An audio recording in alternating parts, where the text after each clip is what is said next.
Oh, I hear myself. All right, that's good. 1, 2. Hello, hello. All right. Like the sound of that. Could I use a little more volume in my own headset? Thank you. There you go. What else am I doing here? I'm just. Yes, I do. All right. I'm just marking off guys that aren't playing for Toronto. That's right. I'll expect that as well. Let's see. Joe Cavaluso. Hey. Good save. Good save. Go for you. Go for you. Good save. Good save. Cavaluso. Hey. Oh, I'll be doing it all day. Cavaluso. What are you doing, eh? What are you doing? What kind of save is that, Cavaluso? What are you doing, Angelo? What are you doing? What's the matter with you? Yes, I am. Thank you. I am. Grazie. Cavaluso, what are the statistics for this team? Why did they make it so difficult for me? They're making it hard for me.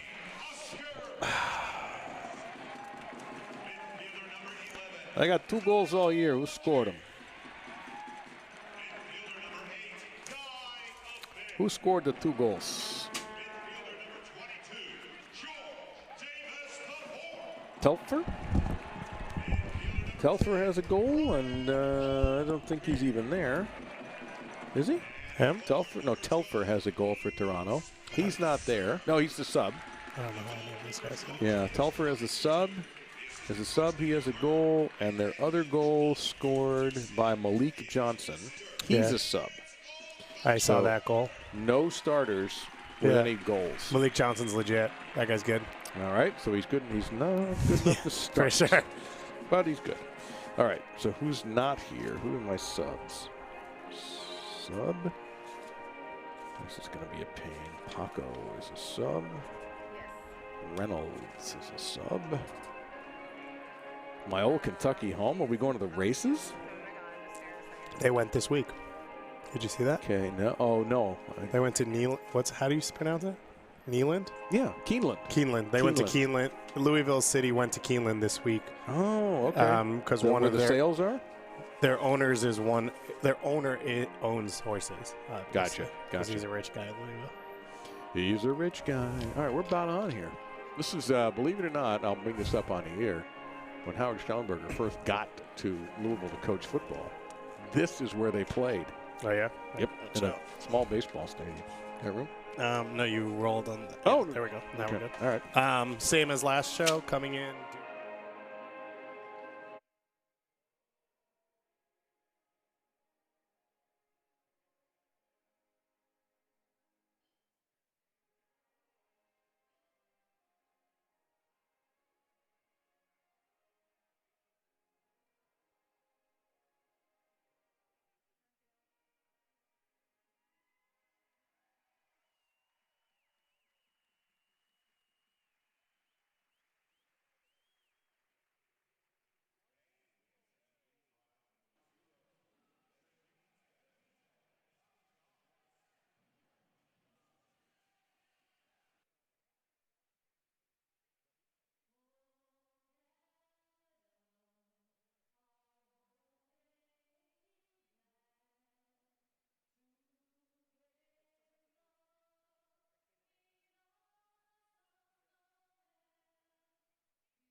And welcome to Louisville, Kentucky for this USL match between Louisville City FC and Toronto FC2. The Young Reds make the trip down to Kentucky to take on a Louisville team coming off a 1-1 draw against their rivals from Cincinnati. With David Goss, I'm Dave Lamont. Thank you very much for joining us.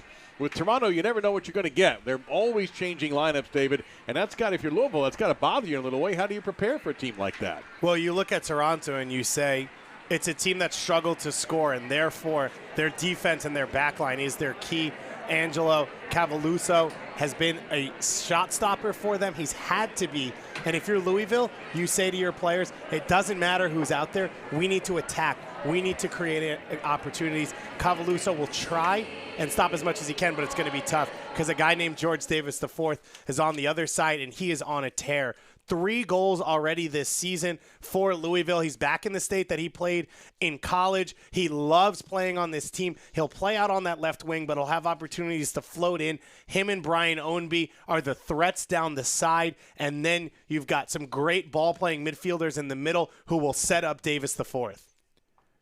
He has more goals than Toronto does. They have just 2 all season long. Let's see if they can crack that code with their starting 11, Jordan Hamilton and Sean Hundahl up top, McCrary, Camargo, James, Osorio, Uccello, and Tater, Aubrey, and all set in front of Cavaluso in goal in 220 minutes since Toronto has given up a goal, but they haven't scored since April 4th. Luke Spencer up top for Louisville City, Brian Ownby, McCabe, Davis, we mentioned Del Piccolo, Abend, Jimenez, Murad, Tosh, Smith, and Dobrovolsky. Now McCabe's trying to take over for the role that Aiden Quinn used to have in that holding midfield spot, moving on to FC Cincinnati. It's been an up-and-down start to the season for Louisville City FC. This has to be a must-win for them, though, hosting Toronto FC too. Sí, somos los número 1 en todas las camionetas RAM, en todos los modelos. 235, 2500, 1500, como tú la quieras. Aquí en Preston Highway. Commonwealth Dodge, home of a lifetime powertrain warranty. Guts, glory, Ram. Fast foodies know the best mornings start with a gourmet breakfast. And now, you can get steak and seasoned beef with peppercorn cheese sauce all before the sun comes up. The new steak burger is just $1.99. The official burger of the Louisville Cardinals. WBNA has a mission to inspire our community by telling the stories of those who are investing in our community. Stories of people who are making a change. Stories of people planting seeds. Join me, Lindsay Hansen, as we seek out the stories of people making the city of Louisville better, one seed at a time. Watch The Seed, exclusively on WBNA.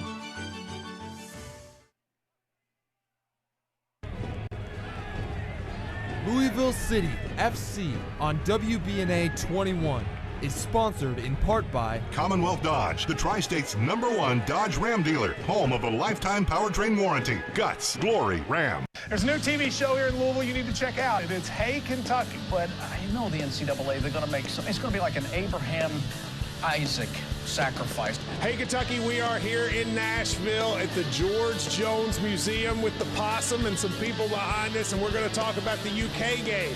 Here's what we do. We talk about all the news of the state. That includes Kentucky basketball, but also politics, entertainment. Whatever's going on, we give it to you.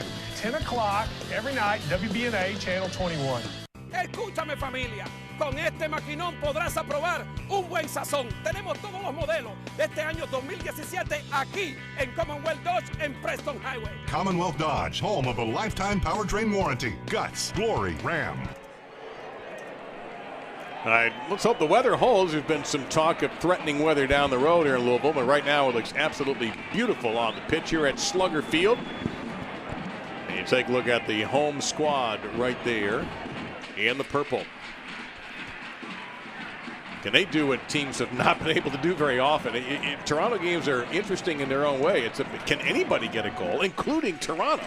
It's been their biggest problem. You see Ownby right there, Brian Ownby, who had the goal of the week in the USL last week. In fact, Dobrovolsky had the save of the week. So this Louisville City FC team in that 1-1 draw with Cincinnati, a game that James O'Connor felt got away. He was very disappointed that they didn't get the 3, that they had to settle for the 1 point at Nippert Stadium. But it's going to have to be a whole new game from them. They were on the back foot. They were defending throughout that FC Cincinnati game, scoring on the counter. Now they have to dominate possession. They need to control this game from the start. They need to play in the attacking third for the majority, and they need to be able to be clinical when they finally get opportunities. And with Toronto, it's a very, very young side, and early opportunity there for Louisville is sent aside.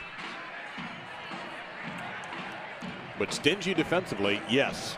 Brian Ownby, it looks like, starting off playing down the middle. Number 10 in the purple. Izmir Pekmic is the referee. Corey Richardson, Benjamin Hall-Volpenheim, and the fourth official who gets it from everybody, Johan Podzolski. Opportunity right in front here now for Louisville. And they'll lose it as you see the frustration as Luke Spencer was just standing there with nobody around him looking for a pass and couldn't get it. George Davis IV does all the good work, but he's got both McCabe and Spencer for an easy layoff on the top of the 6. Just have to be a little bit more willing to share there for Davis IV. It's been a great start to the season for him, but he was a little bit invisible at FC Cincinnati. He doesn't get on the ball a lot sometimes when he's out on the wing. He's got to find the game a little bit more because every time he touches the ball, something good happens for this team. Toronto trying to counter. And we'll get the goaltender involved here. Easy play for him to make. It's interesting with this TFC side. They play in this 3-5-2 formation, same as the TFC side does. For them, it's an attacking formation, though, because they get numbers up in the attack. The fullbacks get forward. They're able to dominate possession in midfield. For this TFC2 side, it's more of a defensive formation. It's more of a chance to get numbers around Brandon Aubrey to protect him a little bit against pace and allow him to manage that back line, similar to what Drew Moore is capable of doing, quarterbacking that defense. Kyle Smith surrounded by 2 Toronto defenders, and he'll lose it. And the Young Reds trying to counter here.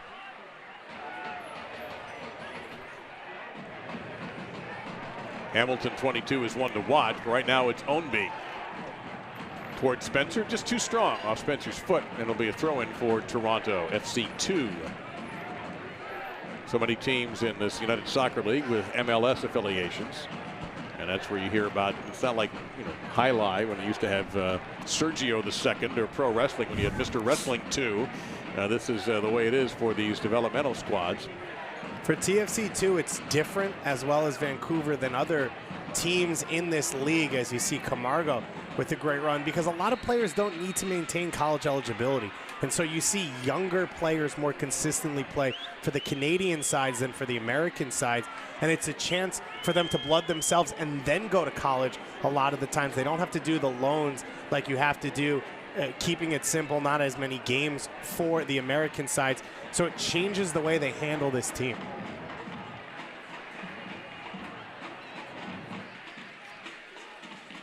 And of course, the pitch configuration here a little bit different. Louisville had just played at Nippert, which has the big field that's set for American football. Here, you're in a baseball park, and it's going to be configured just a little bit differently. And Louisville, they played very strong and resolute on the road at Cincinnati, but I don't know that they took full advantage of that field. So it'll be interesting to see how they come back and adjust to this home setting.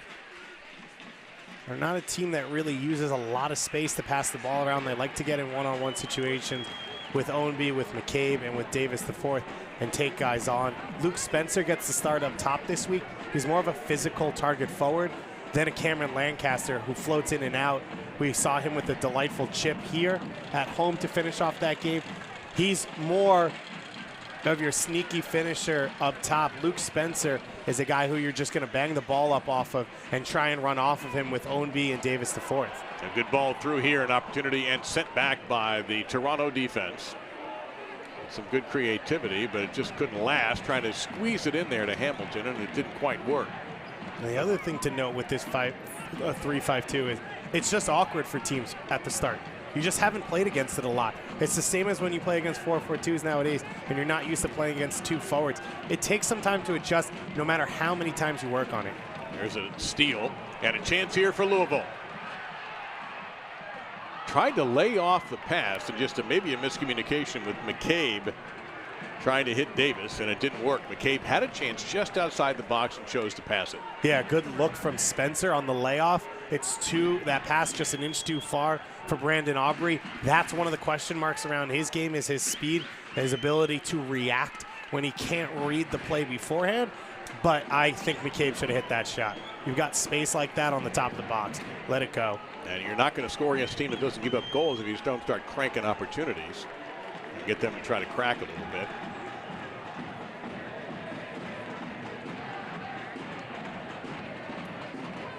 Oh, good touch here. An opportunity for McCabe down the right-hand side. He's got Spencer waving for the ball, and instead it's going to be taken away by Tainter, who's wearing the captain's armband for Toronto, and a corner kick opportunity here early for Louisville. It's been all the guys in purple so far in this game. This is a game where you'd like to get an early goal. You don't want to allow TFC2 to get comfortable and go forward in this game with a score line that they're happy with defending.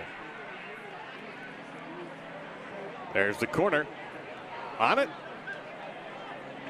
And out of play. And one of the few changes to this lineup is Jimenez starting in at left back. He hasn't gotten a lot of starts. He's played more as a central midfielder and attacking player throughout his career, his time in Tulsa and the PDL. And I like that move from O'Connor because he's still trying to find that left back. Maybe you put a guy in there who's not a natural left back and you're able to get him to come forward similar to what Smith does on the right side, comfortable there, and you can teach him the defensive side. You saw that right field. There's a shot, and just wide of Cavaluso. You saw it briefly, that right field corner, how little room there is on corner kicks over there. Again, you're fitting this pitch inside of a minor league baseball stadium. So it is a little difficult, and the players don't have a lot of run-up on those corner kicks. And Louisville players will tell you the trade-off for the field is the atmosphere, the energy they get from these fans. 9,000 already in the house for a home game this season. It's been so exciting to watch this team become a part of this community, to become a part of the USL. And you look around and you look at guys on this Louisville team and how committed they are to this side and how much they enjoy playing in this stadium. Well, it's a great market. You've got, of course, the university, which dominates the area, but this is a perfect city for this United Soccer League, no question.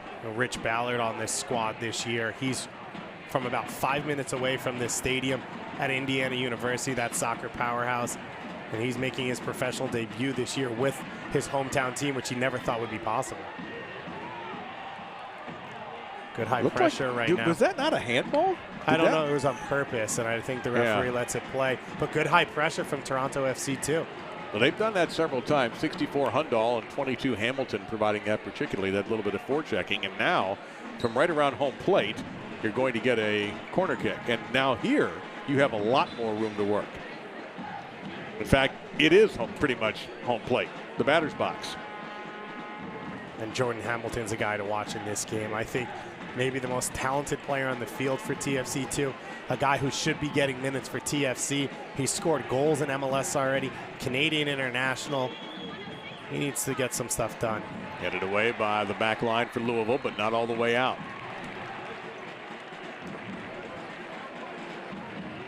And a foul is called in that scrum, so it will be Louisville City ball.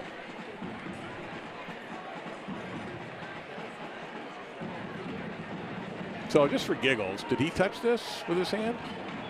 Yeah, it looks like it hits his hand. Referee waves play on. He didn't try and put it out there. Not really much he could do about it. But it's something to watch out for. That Dobrovolsky had to come this far out of his goal just to clear his lines. You also see where that infield cuts the ball. You don't want to try and dribble through that where you can't make a mistake, because if that ball takes a bobble or something and comes back on you, there's no one behind you to save that shot. That's a long goal kick. Now more pressure here from Louisville. Chance, show! And I believe that Cavaluso got a hand on that. And let's see if the ruling is a goal kick or a corner kick. Now Cavaluso makes the save here, and he has to. But Ownby's had 2 great opportunities so far. He set up a shot earlier in this one for McCabe, and now this chance, he's got to wrap his foot around that one like he did at FC Cincinnati and get himself a goal. There you see Jimenez against that right field wall, gets under it and punched out by Cavaluso. So he did indeed deflect that over the top. A good opportunity early for Louisville City.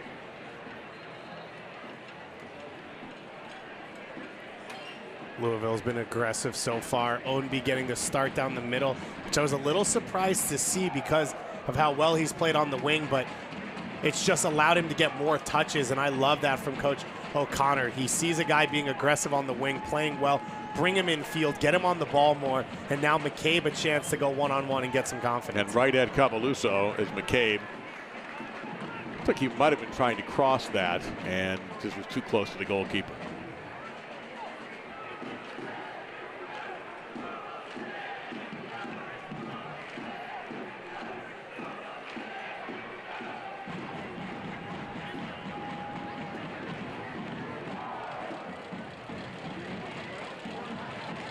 In the 12th minute, 0-0 between these sides. One final already in the United Soccer League saw a mild upset. Bethlehem Steel defeating FC Cincinnati in Pennsylvania 1-0 and a late goal in the 87th minute in that match. So Cincinnati struggling just a little bit right now, getting wins. And if you're a team like Louisville, you got to take advantage of that. Keep moving up the standings. Here's the chance here. Oh, and a beautiful save by Dobrovolsky. And that should have been a goal there for Jordan Hamilton. Talked about his ability and his quality. A great opportunity down the wing for TFC too. And a true striker has got to put that away. Your momentum's going towards goal. All you have to do is sweep that one home. Osorio will take the throw in. Well, save of the week last week, and a sweet one that time for the Louisville FC keeper.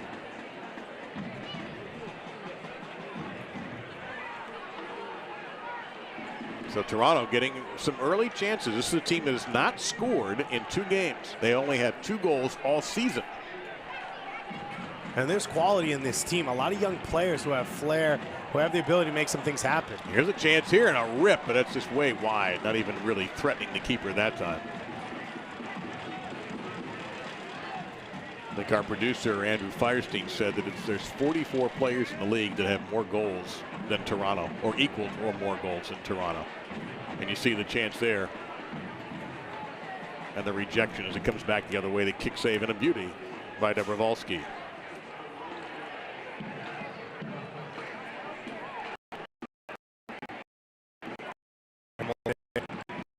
As an example of what TFC is trying to do, as they are looking to bring academy players through and make a difference at the MLS level. So we apologize. We have momentarily lost our picture.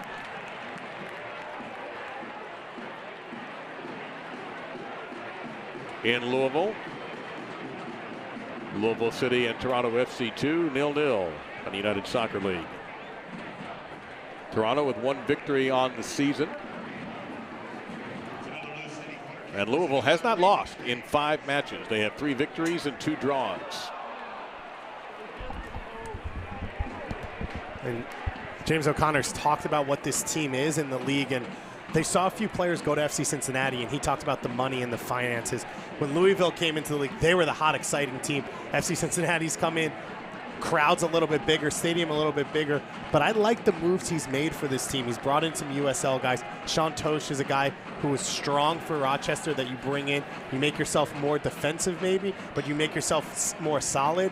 And I think they filled in well in losing Aiden Quinn. So I think this is a team that should still look at it and say we're a contender in the Eastern Conference. 2nd place 2 years ago, 2nd place last year, Eastern Conference Finals. That's where this team still stands. Whether they finish 2nd or not, they're a team in the playoffs that should understand that they can compete with everyone. Yeah, a lot of losses, but they've managed to make up for it. Very good job here by head coach James O'Connor to keep this side together.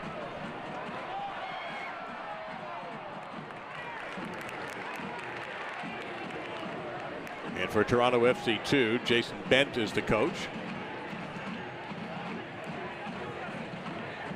And obviously he must know something about defense because this Toronto FC team, and look, Cavaluso's played very well too in goal. But Toronto, what are we up to now? 235 consecutive minutes without a goal allowed. Yeah, Bent's a longtime Canadian international, an assistant with Toronto FC for a number of years before taking over this role. It's a unique role. We've seen a number of teams try and find coaches who have a youth development background but also understand how to get players to win at the highest level. And that's the key, is you can't use youth development and then lose the idea of how to win and how to create opportunities for your team, because then the players don't learn how to play in serious situations. And so there's that balance that you have to find with these teams. But we've seen some do it very well. Swell Park Rangers, Vancouver getting to the Western Conference Finals, and then New York Red Bulls too winning the championship last year. Good touch here and short passing by Toronto. Then they have an easy opportunity and just let it go by, so Louisville will get the throw in.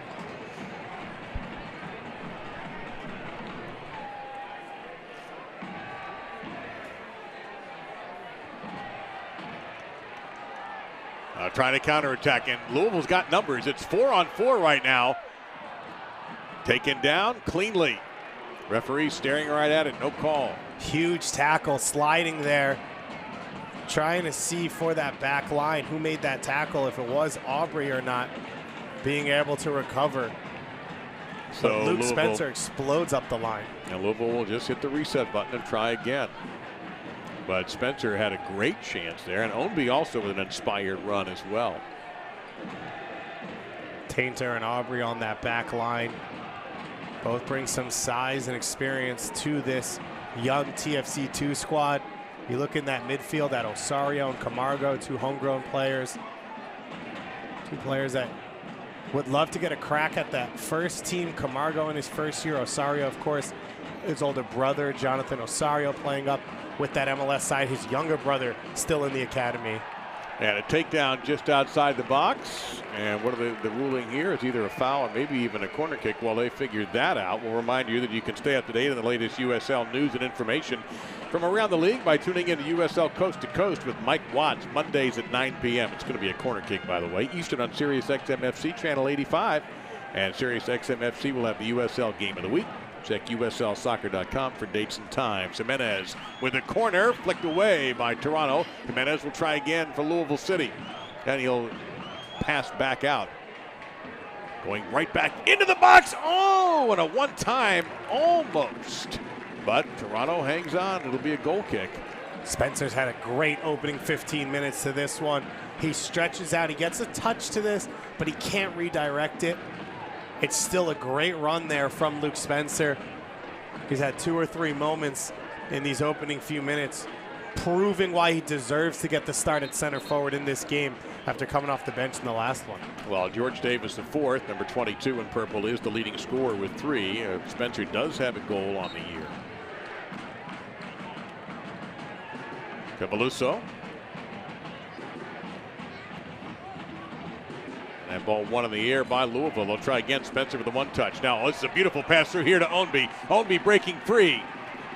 Lines up the shot. Oh, off the crossbar. Cavaluso might have got a piece of that. And Toronto will clear. Brian Ownby should have 1 or 2 goals already in this one. He once again gets a ton of space charging into the box. Another great layoff from Spencer. McCabe. Left-footed, and the flag is up. Offside. But what an opportunity for Brian Ownby. He had the wonder strike last weekend coming off the wing. He's been active so far, playing in that number 10 role behind Spencer. And it looks like maybe he waits a little bit too long to get that shot away. I wonder if Cavaluso got a leg on that, and that's what caused that to go up into the crossbar. Very fortunate break for Angelo. Listen, when you have as many clean sheets in a row, 2, and now 20 minutes added onto that, you get a few things going your way. 65-35% possession, dominated right now by the home team, but we are tied. They'll try one more time, getting it through to Abend, and Cavaluso will clear. 50-50 on balls in the air right now.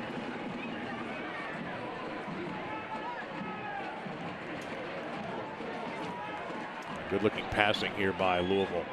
McCabe has some room, lays it off. Spencer lets it go, and McCabe shaken up, not up yet. And now he finally gets back up to rejoin the fray.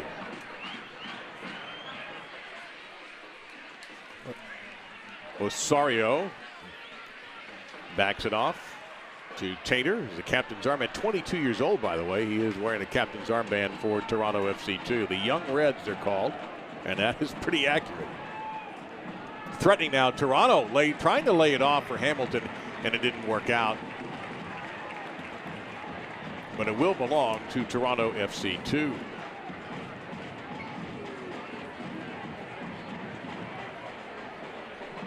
And the width in this formation comes from those wing backs. And right now we're seeing Louisville struggle with those overloads. When the wing back gets forward, you've got that third forward, you've got the center midfielder in that area as well. Look at Spencer just pounce on a loose ball. But he's closely marked and lays it off. It's Kyle Smith, 24. He has it again. And what we talked about a little bit ago of O'Connor rebuilding this team, you had Burke, who was defender of the year at right back, led your team in assists. He leaves. Ben Noonan as well. Kyle Smith now steps in. He led your team in assists last year. To continue when you have to turn over players and positions and get guys who are stars. Smith tried out in an open tryout, and now O'Connor's been able to build him up into a player who had 9 assists last season.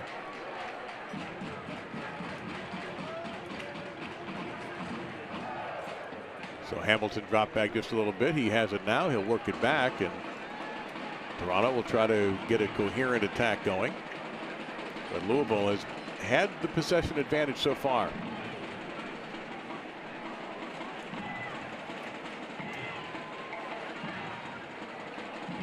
Soccer fans, Nike is an official sponsor of the USL. For more information, all you have to do is visit NikeSoccer.com.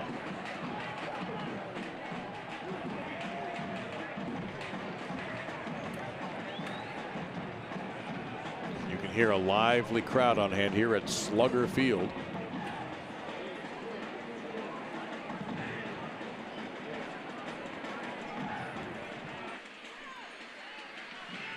Looking for something to cheer for, but right now that Toronto defense living up to their reputation.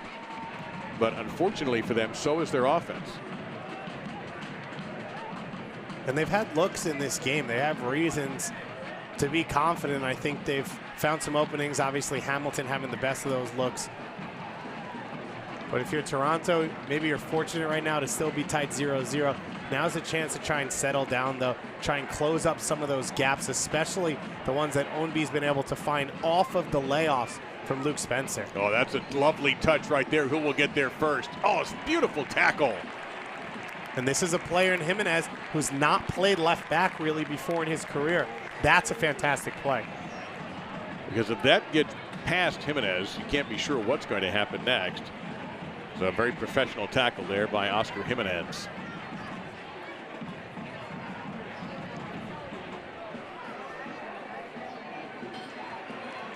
Louisville on the attack seemingly most of this match. Here's another chance.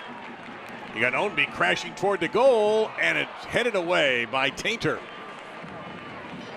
Tainter got a body on that, and it'll be a throw-in for Louisville. You see Cavaluso still riding a hot hand in between the pipes. And Cavaluso, 24 years old. He knows right now with the injury to Clint Irwin, Alex Bono gets bumped up a spot, Pice gets bumped up a spot, and Cavaluso has a chance now with an extended run of games to prove that he is the sure #1 on this TFC2 team and a player that can maybe push to get into that MLS squad as well. You see Ownby at number 10 hanging around. Now he backs up a little bit. Spencer's in a dangerous position too, but once again, Toronto's back line equal to the task. But Louisville undoubtedly putting up all the pressure right now. 5 shots to 1 and 3 shots on target to none for Toronto.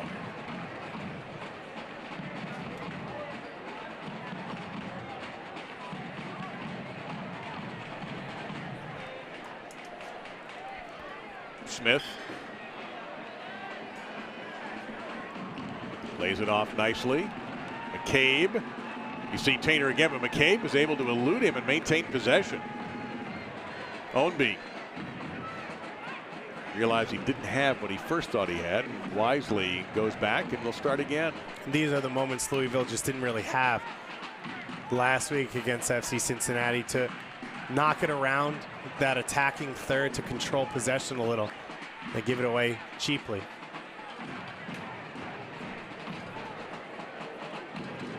And more pressure being put on here and forcing Toronto into a little bit of a retreat, but they will get the ball on the throw-in. The USL is one of the most prominent second division professional leagues in the world, featuring some of the game's top talent and rising stars. Stay up to date with all the latest league news and information by visiting USLsoccer.com, and make sure you follow them on Twitter at USL. Osorio. Get a good look at Camargo. David has mentioned David Goss. Dave Lamont with you here. 26th minute has approached 0-0. And that's typical for a Toronto match. 246 minutes consecutively without surrendering a goal. Listen, the great Italian managers of the 80s and 90s said a perfect match is a 0-0 game where neither team makes mistakes. I don't think there's anyone else in the world that agrees with it. You're right, I don't. But they have 4 World Cups, so someone's right somewhere.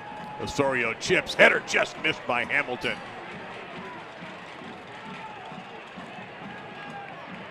And Toronto cannot sustain, and Louisville will try to break out. Spencer, that's just too far for him, and Cavaluso will get rid of it.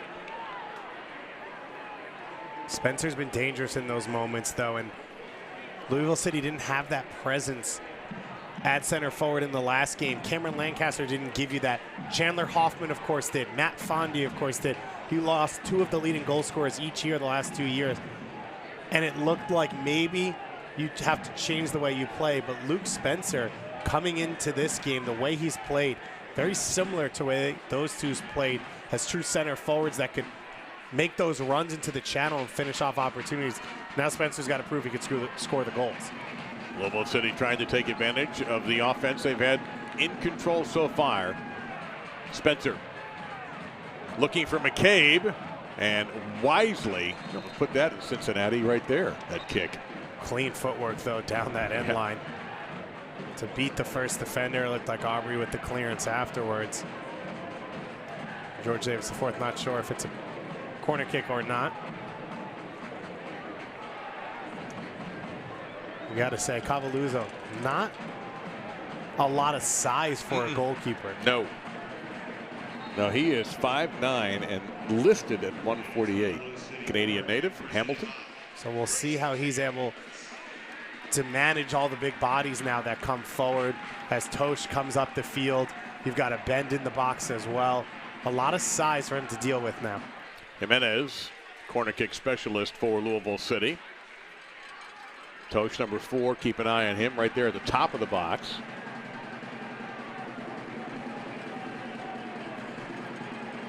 And Ownby sitting on the top, ready to clean up any ball that pops out. Now they bring down McCabe. Will he be the target to go short? No, they're going to go for the header, and it's just too high. And it was Tosh who had a chance. Tosh, 5 goals for Rochester Rhinos. You see Cavaluso there. Yeah, there's definitely a trend toward bigger, taller goalkeepers. Well, it helps when you can cover more ground. Yes, absolutely, no question. That's what I mean. MLS has seen, of course, Nick Raimondo, not the typical size for a goalkeeper. Tony Miola, not the longest keeper you've ever seen. Zach Thornton, more like an NFL fullback, which doesn't exist anymore, than a goalkeeper at times.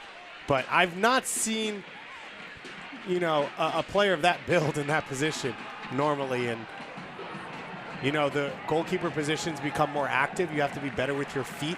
Manuel Neuer's changed the way goalkeepers have played coming off their line. Every coach now wants the goalkeeper to be a field player, to be able to play through them. And that all maybe leads to having goalkeepers who are not of your average typical size, of the Gigi Buffons of that length. Here comes corner kick number 6 as Toronto with just a mental error that time, trying to lay it off to Cavaluso, and they'll play this kick out wide. There's Ownby looking for a strike. He'll try it into the crowd. But it's good to see him take that shot, because you run that play, you got bodies in front of you, and if it takes a deflection, Cavaluso's in trouble. You get some power on it, you try and keep it low, and you see if you can get a lucky bounce or maybe earn another corner or penalty kick.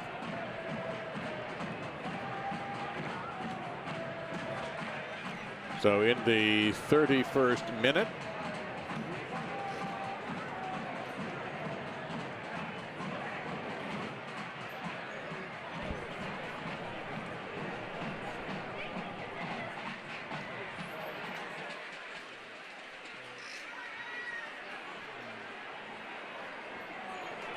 and welcome to Soccer on WBNA with David Goss. I'm Dave Lamont and our United Soccer League crew. 0-0 in this matchup with the Young Reds of Toronto FC2. This is a good old-fashioned hydration break, where Louisville City have had multiple chances. They've had 6 corners to 1. They have had a decided advantage in shots, but they have not been able to crack a defense. 5-1 in shots. That has not given up a goal in over 250 consecutive minutes. But Toronto's biggest problem, they can't score. They only had 2 goals all season long. They've come out, they've been aggressive at times, they've created opportunities, but Brian Ownby's dominated this game. Luke Spencer's been, I think, a revelation early on for Coach O'Connor at center forward. His ability to push center backs off him, his layoffs have created chances for George Davis IV and Brian Ownby, but now Louisville needs that finish. They need to finish off these opportunities. We look at what they've done so far. It didn't take very long for Louisville to get going, to get those good looks, those good opportunities. They hit the post early on, but this is where it's been fun to watch. Luke Spencer charging down the middle. His layoffs for Ownby have created some really dangerous opportunities. This is the best of the game, and it goes off the crossbar. Yeah, Cavaluso got just a piece of that, and he was able to deflect that off the crossbar. There you take a look at Angelo Cavaluso from Hamilton, Ontario. A diminutive but very talented and right now red-hot goalkeeper. And he's made 2 big saves already on Ownby. He also got, of course, that lucky hit off his post, the goalkeeper's best friend. But he's done well so far in this game, and TFC2 may be lucky to still be tied, but if they can get into the halftime locker room at 0-0, then they're on their way to a good performance. Got a 0-0 draw with Ottawa in their last game on the road as well. Well, they've got nothing but 0-0 draws lately. Yeah. Their last 2 have been 0-0 draws. Oh, a beautiful tackle. Anthony Osario playing at that left wing-back position. He's played more central at times this season. But that, as you said, is a great tackle, and this is the type of mistakes we were talking about early on in the game. It's tough to deal with that infield over there behind the goal, so you don't want to be too creative if you're Dobrowski. Fortunately, being the home team, you've experienced it more.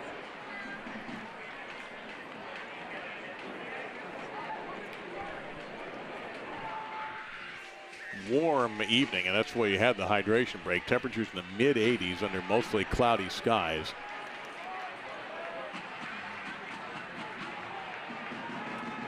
Chance here for McCabe, but he could not turn around on that and smacked it off the outfield wall. I thought Ownby played really well on the right wing in the last game, and I think he's played well in central midfield in this game, and I think it's allowing McCabe to relax a little bit. It's easier to play on the wing. That's why young players play on the wing and more experienced players then move in field, because you don't have to worry about as much. You've got a line to the back of you, so you don't have to worry about defenders coming from all sides, and you can really focus on taking that defender on one-on-one when you pick up the ball. It gives you a little bit more freedom, and I think McCabe maybe able to find his feet a little bit more in this game so far and get more confident on the ball because of that move from O'Connor. And Ownby looks very comfortable here in central midfield. And here he goes right now off his goal of the week last week in the USL, voted on by the fans. Good screen there from the referee on Davis IV. Yeah, sometimes the officials get in the way. They are technically part of the field. By the way, not a big game with tons of whistles, I've noticed. And we've had nothing even remotely close to a cardable offense. Of course, as soon as you say that, you know exactly what's going to happen. But it's been a clean game. It's been a clean game so far. It's also been a very active game. Hasn't been a lot of ping pong. The ball's been settled down on the ground. Both teams have tried to play some quality soccer. I think it's been entertaining to watch from these two teams. That was close to a handball. Referee rules play on. Low shot and an easy one for Cavaluso to read off the foot of Spencer. He really didn't get much on that. And a simple save for Toronto. But again, Louisville continuing to keep the heat on.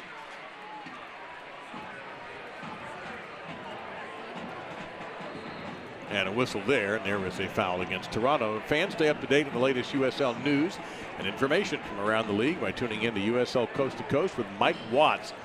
9 o'clock Eastern Mondays on Sirius XM FC Channel 85. Also, don't forget, Sirius XM FC will air the USL Game of the Week. Check USLsoccer.com for dates and times. Season only starting now, but there are so many games to watch if you're a fan of this sport. As more and more teams expand, Nashville on the horizon, Reno coming in this year has been so much fun to watch. A number of other expansion teams. There's no reason to ever not have soccer on a screen in your house. Well, you had San Antonio's big win over Portland 4-0 last night. Yeah, already. Real Monarchs leading Swope Park Rangers. And that has the chance to be a big one as those teams stand 2-3 in the Western Conference. And looking out as well for what Charleston does. Can they continue their hot streak, putting 5 up on Rochester, breaking out to a 4-1 record to start the season.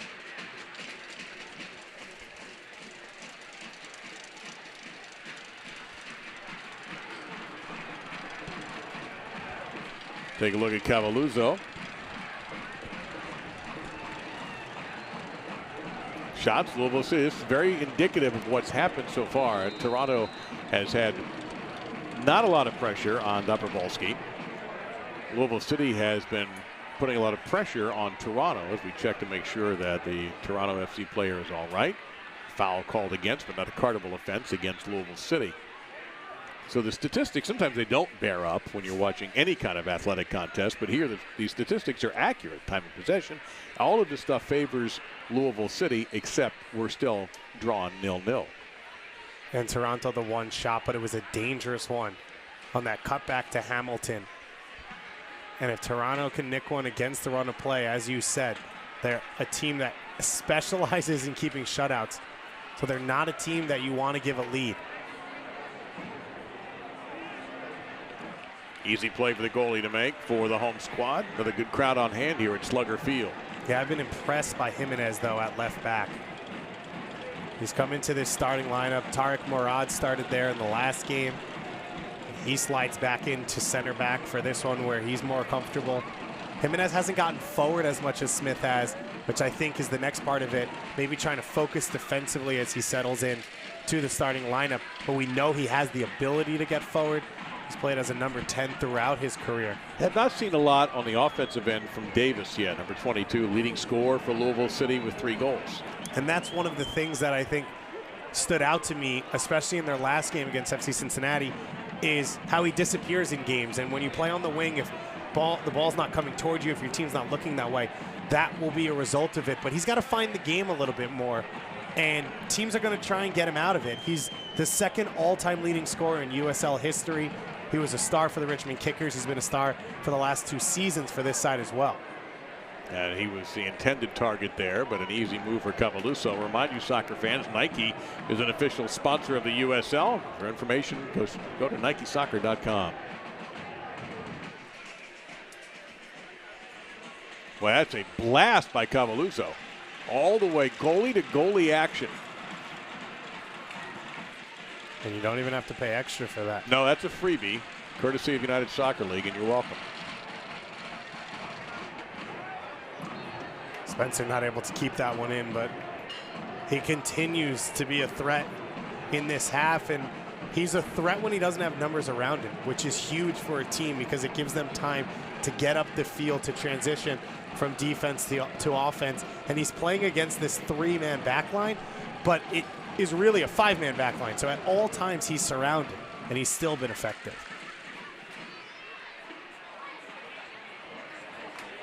Toronto looking for a coherent possession here. They lay it off nicely.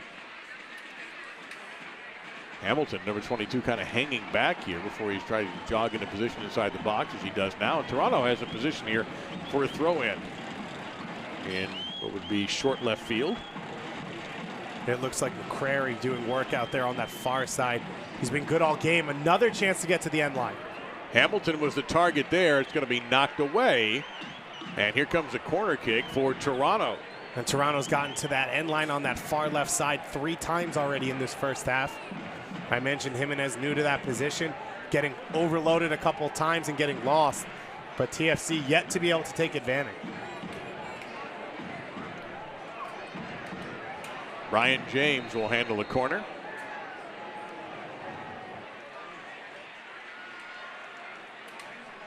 And again, this is the side where you've got a lot more room to work. So in the second half, Toronto will be short cornered, and the home team will have a much better opportunity to run up.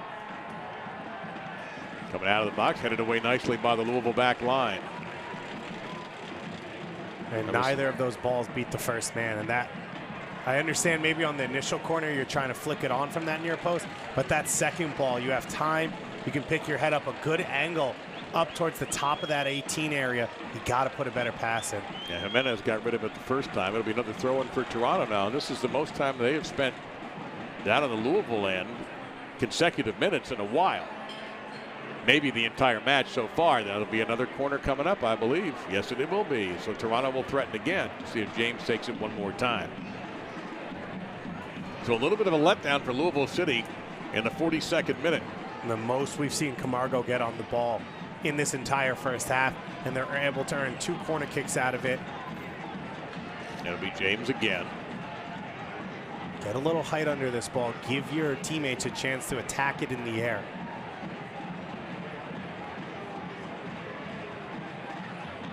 Came out low again, and Jimenez again was the guy who got in front of it. I'm not going to say anything. You were right. I agree with you. It's frustrating for players because it's a set chance. Chance here, in front, blocked. And that, a much better ball. Shape on it, a little bit of power.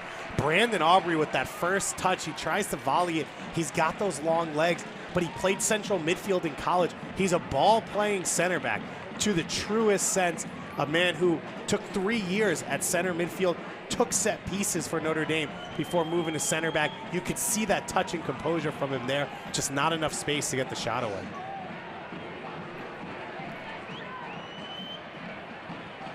So turning it around, Toronto has changed this game a little bit. Hundahl. And on the attack now, the Young Reds. That's going to be too much. It'll be a goal kick for Louisville.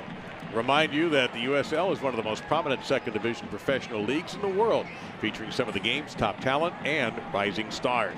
Stay up to date with all the latest league news and information. All you have to do is visit uslsoccer.com and follow on Twitter @USL. So are we headed for more scoreless action involving Toronto FC 2? 2 consecutive games. Their last goal, where were you April 4th? It was the last time Toronto scored in a game. I was watching a TFC 2 game on USL's YouTube So you channel. were the guy. Yeah, all right. You actually saw it. USL history at the moment, the way things have gone. But on the other hand, they haven't given any up since April 4th either. If you have a young team and a team that's maybe unsure, it's easier to build a defensive stability, or it's smarter at least, and then try and add the attacking part to the game. You have to teach the fundamentals of how to manage a game, of how to control the other team's momentum. Then you start trying to open up play a little bit more. You've seen McCrary grow in this half. He's gotten more and more opportunities down that right wing. He's linked up with Usella on that far side and Camargo. And this has been TFC2's best 10 minutes of the game to close out this first half. Oh, no question. Absolutely true about that. You see the pressure being swatted away that time as Camargo has it stolen away. Now Louisville City, maybe they get one more chance before the break. We'll see about stoppage time. McCabe trying to lead it for Ownby, just too far. It'll be a throw-in for Louisville City. McCabe has his hands up because he sees George Davis IV wide open on the far side, but he doesn't play the ball into his path. He floats it in too far in front for Davis IV to get to and waste the opportunity. Davis will let the throw-in be handled by someone else. It'll be flicked over toward the goalkeeper, and he'll handle it easily.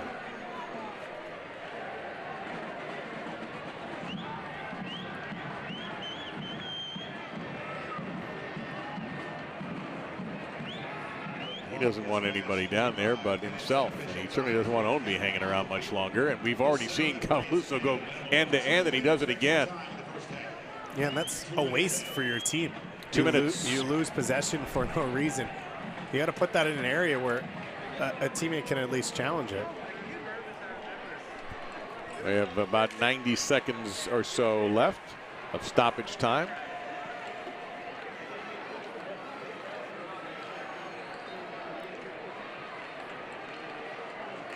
So Louisville City has dominated everything except what matters the most.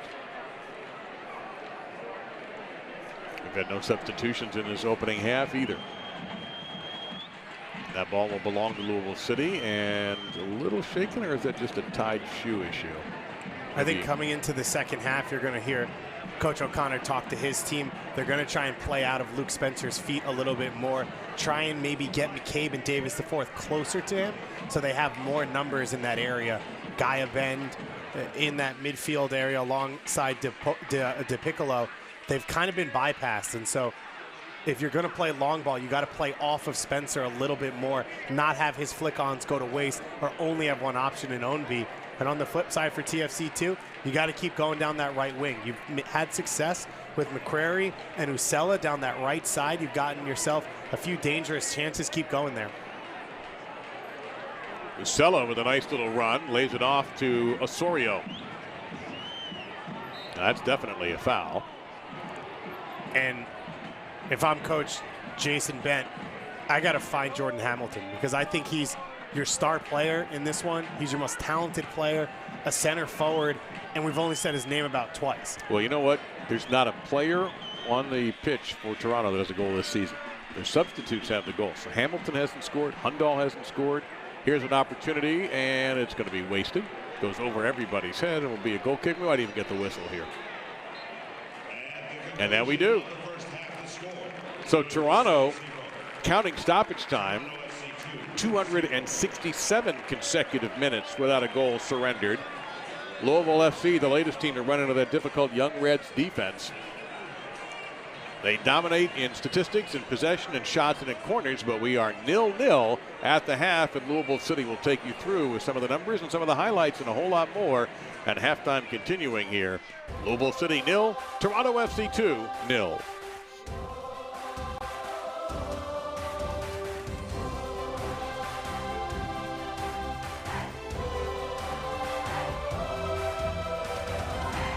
Box combo, please. At Raising Cane's, we do one thing, and we do it better than anyone else. So why not let our food do the talking?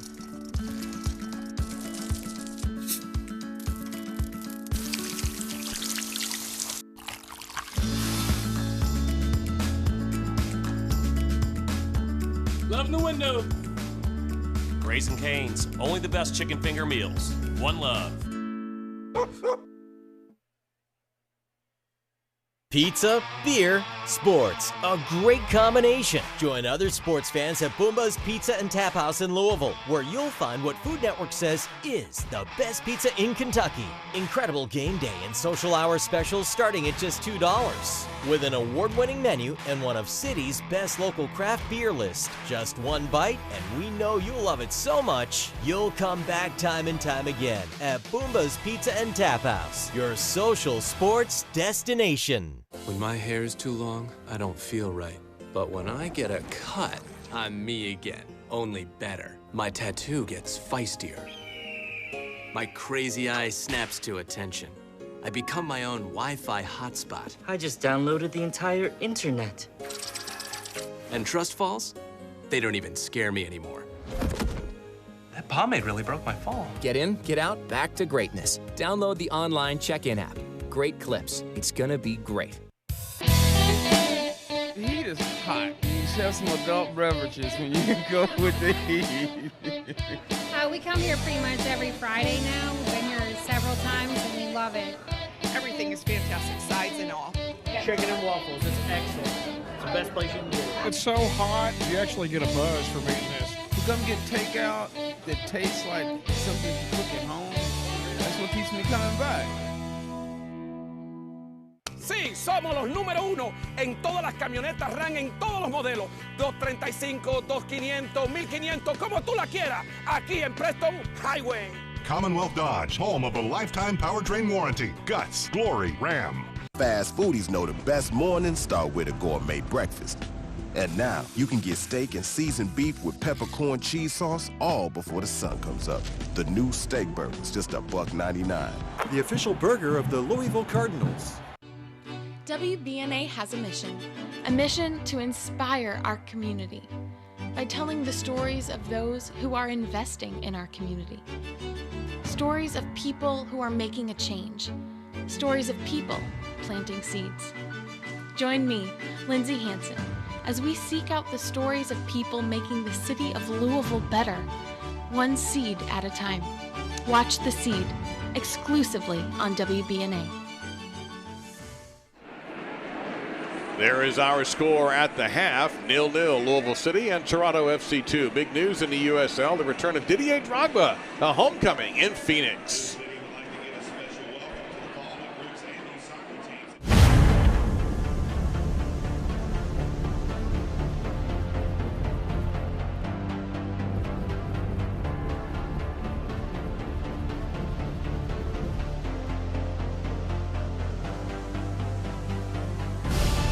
We've raised the stakes.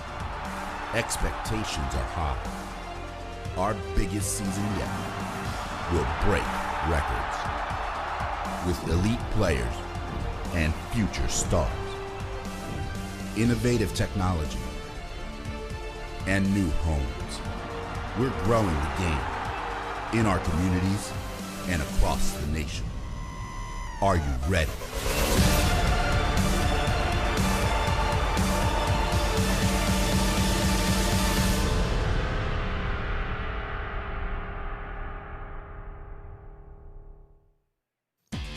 On April 12th, the USL set the soccer world on fire as Phoenix Rising FC announced the signing of Didier Drogba, adding to the growing lineup of world-class players and young rising talent in the league, including England internationals Sean Wright-Phillips and Joe Cole, former Mexican international Omar Bravo, and German international Marcel Schaefer.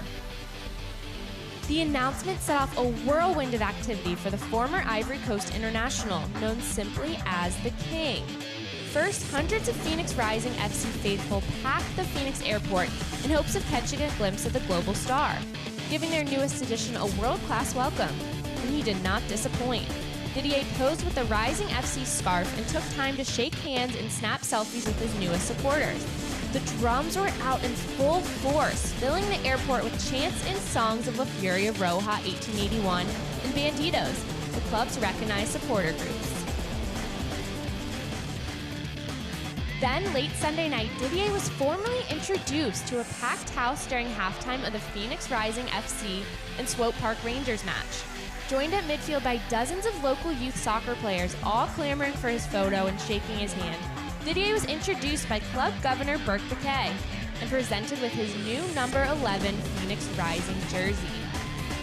Never short for words, the King grabbed a mic and addressed the crowd. After his comments, he embraced his youth players on the field, shook hands with fans in the stands, and even kissed a few babies. All in a week's work for one of the world's top soccer talents and personalities, and the newest member of Phoenix Rising FC and the USL. For USL Network, I'm Morgan Conklin.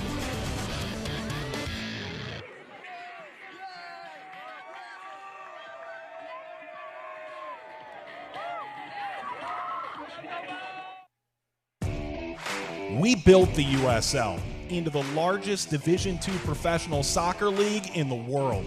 And now the time has come to announce USL Division III, America's professional third division league, completing the U.S. pro soccer landscape. It's time for your town, your team, your game.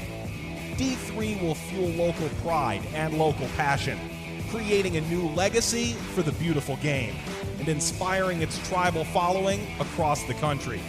This is professional soccer, built on a disciplined financial model and operational excellence, featuring exciting venues to thrill fans, in hungry new markets yearning for the game. USL Division III, professional, passionate, proven. Pro soccer starts here, coming in 2019. For more information, visit usld3.com. Louisville City FC on WBNA 21 is sponsored in part by Commonwealth Dodge, the Tri-State's #1 Dodge Ram dealer, home of a lifetime powertrain warranty. Guts, glory, Ram. There's a new TV show here in Louisville you need to check out. It's Hey Kentucky. But you know the NCAA, they're going to make some, it's going to be like an Abraham Isaac sacrifice. Hey Kentucky, we are here in Nashville at the George Jones Museum with the possum and some people behind us, and we're going to talk about the UK game. Here's what we do. We talk about all the news of the state. That includes Kentucky basketball, but also politics, entertainment. Whatever's going on, we give it to you. 10 o'clock every night, WBNA Channel 21. Escúchame, familia. Con este maquinón podrás aprobar un buen sazón. Tenemos todos los modelos de este año 2017 aquí en Commonwealth Dodge en Preston Highway. Commonwealth Dodge, home of a lifetime powertrain warranty. Guts, glory, Ram. Weather is held off. Warm evening in Louisville. 0-0 as we're getting ready for the start of the second half. David Goss and Dave Lamont with you here along with our USL crew. Toronto FC 2, stingy defensively as advertised. 2.5 games now without giving up a goal. And Louisville City coming off an emotional 1-1 draw with their rivals from Cincinnati, who took a loss today on the road in Pennsylvania against Bethlehem's Steel FC. Louisville has been the dominant team statistically. We'll show you the numbers when we come back. 0-0, second half about to begin. Sí, somos los número uno en todas las camionetas RAM, en todos los modelos. 235, 2500, 1500, como tú la quieras. Aquí en Preston Highway.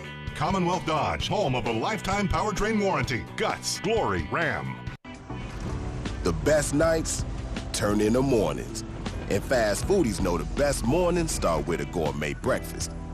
But leave the mimosas for the early birds. Cause now you can get a peppercorn steak burger with shaved steak, melted Swiss, and peppercorn cheese sauce on a seasoned beef patty, all before the sun comes up. Breakfast is the most important meal of the day. The new peppercorn steak burger for just $1.99. Checkers and Rallies, the official burger of the Louisville Cardinals. Hi, my name is Susan Rademacher. I'm one of our HR managers here at the Louisville Specialty Center. Parallon is one of the healthcare industry's leading providers in revenue recovery. We need a lot of people to help us do that, and that's why we need you. What I love about this company is that they do so much to give back to the employees, from paid time off to their incredible tuition reimbursement program. We value your opinion, and we push to promote from within. We work hard, and we have fun. There's a new TV show here in Louisville you need to check out. It's Hey Kentucky. But you know the NCAA, they're going to make some, it's going to be like an Abraham Isaac sacrifice. Hey Kentucky, we are here in Nashville at the George Jones Museum with the possum and some people behind us, and we're going to talk about the UK game. Here's what we do. We talk about all the news of the state. That includes Kentucky basketball, but also politics, entertainment. Whatever's going on, we give it to you. 10 o'clock every night, WBNA Channel 21. Escúchame, familia. Con este maquinón podrás aprobar un buen sazón. Tenemos todos los modelos de este año 2017 aquí en Commonwealth Dodge en Preston Highway. Commonwealth Dodge, home of a lifetime powertrain warranty. Guts, glory, Ram. So there you take a look at Slugger Field, and the score is still 0-0. So we're going to get to some of the numbers of this match. And it has been statistically dominated by Louisville. And you're going to get a chance to see that in our highlights, that they have had the superior amount of chances, but they have not been able to get it by Angelo Cavaluso. That's why we sit here with this score knotted at 0. Yeah, you look at these highlights, and one of the things you notice is Luke Spencer's presence at center forward and Brian Ownby's energy. Running off of Spencer, creating opportunities. A few shifts in that lineup, Spencer being one of them, Jimenez as well, and McCabe being pushed wide. And it's really unlocked, I think, this Louisville attack. They've had a lot more possession, as you'd expect, at home than they had on the road last week. Ownby, this was the best chance of the game. Thought maybe he waited a little bit too long. Cavaluso does a good job to save it off the crossbar. Louisville's had all the possession. They've had all the opportunities. They've had all the looks except for one good chance for TFC2, but it only takes one, and that's why we love this sport. 10-3 in shots. Shots on target 5-1. Possession 18% better for Louisville. We've had the one discipline, by the way, we did not get to you earlier, that Brian James received a yellow card in the 29th minute for Toronto FC2. But otherwise, it's been a pretty clean match. Not an overabundance of whistles or fouls or long conversations with the referee and the players. Sometimes that changes in the second half. 59% possession, 5 shots on goal for Louisville. They've got to be able to put these opportunities away. I really don't think there's much Coach O'Connor would complain about that first half. I think he wants to shore up defensively on that left wing, but he needs them to start finishing. He needs them to start putting it in the back of the net. Well, they had opportunities against Cincinnati. They had a 1-0 lead there, gave up what he thought was kind of a soft goal, in his words, in the 78th minute, and then had a chance with GB getting kicked out of the game and ultimately, by the way, getting sidelined by the league for 5 additional games. And they had the man advantage for about 5-6 minutes, could not take advantage of that, and left Nippert Stadium with the point. Louisville City, I think 2-2-2 to start the year. It's not the start that they'd love. I think Coach O'Connor would expect a little bit more from this side. I think they're a team that hosted St. Louis in their first game and tied 0-0, and that's similar to this game. Was a game they dominated, a game they had a lot of opportunities in and weren't able to finish. Defensively, they were strong. Of course, 3-0-2, my apologies. And they eked out a win against the Richmond Kickers by a goal, as well as against the Tampa Bay Rowdies. But it was a team last year that was flowing. They were scoring 3-4 goals a game that time 2 years ago, with Matt Fondy breaking the record. Boatloads of goals as well. I think they have the capability to do it. They just need to finish. Well, the last 2 years, they've scored more goals and had more assists than any team in the league. And they were second best record the last 2 years as well. Eastern Conference Finals 2 consecutive years. By the way, the entire coaching staff, the technical staff, they've got long contract extensions. Yeah. So they've got something behind them through 2020. And by that time, Louisville City will have their own soccer-specific stadium. At the moment, they're occupying Slugger Field, and that venue's doing very well for them. They get, as you can see, some very, very good attendance and some very passionate fans. Luke Spencer coming out on the field, getting the opportunity to start in this one. You love to see players rewarded. Spencer went back to his college at Xavier to become an assistant coach after it looked like his pro career had dried up, injuring himself on the 4th day of tryouts after making the New England Revolution in the Super Draft. Then FC Cincinnati pops up. He gets himself a pro contract now here at Louisville. This only his 3rd start of the year. His 1 goal against OCB at 26 years old, his first professional goal, and he's looked fantastic today. Just taking a quick look at numbers, doesn't appear to be any substitutions made in the dressing room by either head coach. Now, it is warm tonight, around 80 degrees. So we've already had a hydration break in the first half. So you do wonder about fitness and whether or not these players, how many of them will go the full 90. And, of course, the technical part of the substitutions as well. Yeah, you also have storms rolling in, so humidity, that heavy, wet heat. And that's one of the reasons when you have that wet bulb that goes off, then the referees have to have the hydration break for these 2 teams. Louisville in purple, They're getting organized. Toronto, the young Reds, but barely any red on those uniforms today, just around the trim. We should be ready to roll here in half number 2. Morad right there. Can anybody get through to Toronto's goal? Can anybody get in the back of the net against Toronto FC2? Can Louisville City be that team? Be the first to score on that Toronto since April 4th. And Toronto will get the throw in pretty good position. And now Toronto is going to have to work with the tighter end of the field here. Less room along the sides, less room for corner kicks.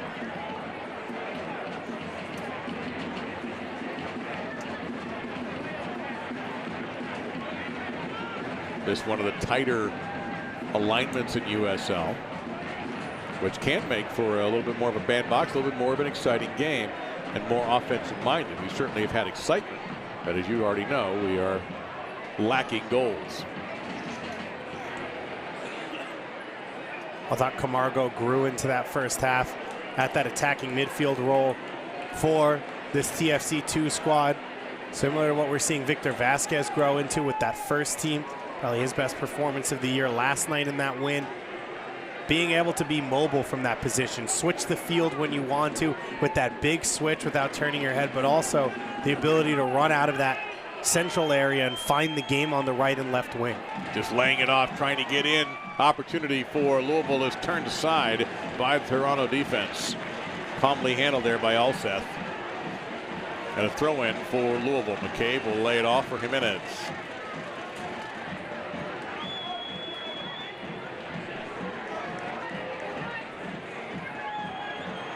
A little push in the back. And that's a mistake from McCrary because it's not a dangerous moment. You're giving up now a dangerous free kick at a time when George Davis IV is deep in the corner. He's not running away anywhere. He doesn't really have great control of the ball. Those are the mental mistakes young players make that you have to try and help them manage the game.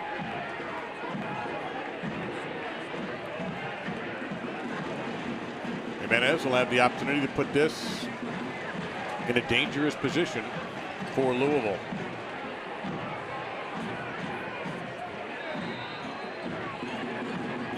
Curving toward the net, headed away by the back line for Toronto and all the way out of bounds.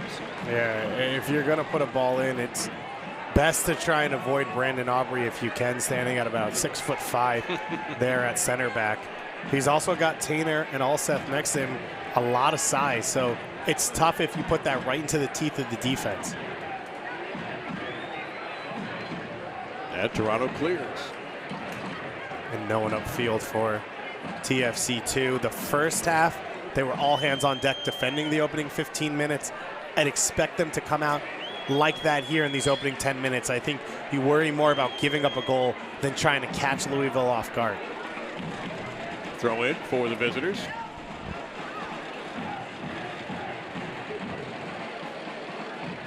Now they try to set up a counterattack, but it's rejected.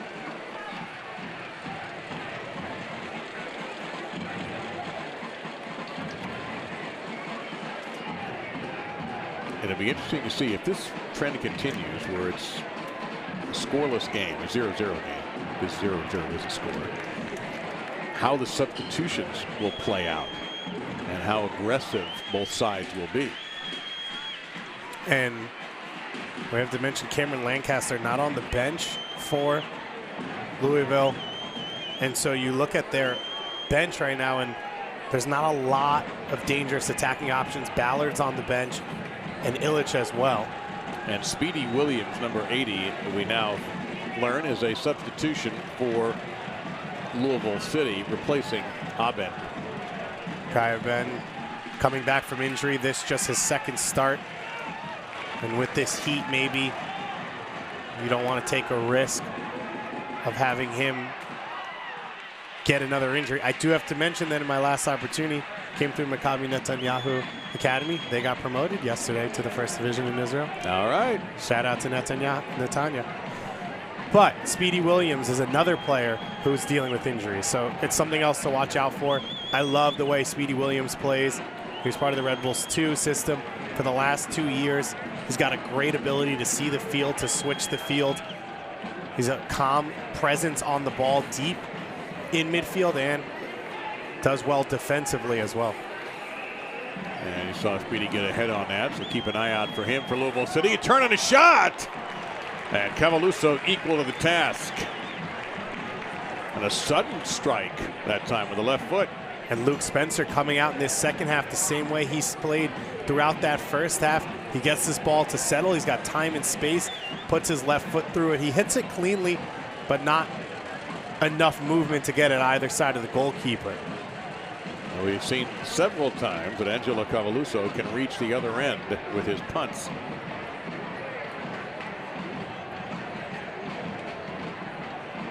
Now 270 minutes and counting since Toronto FC has surrendered a goal.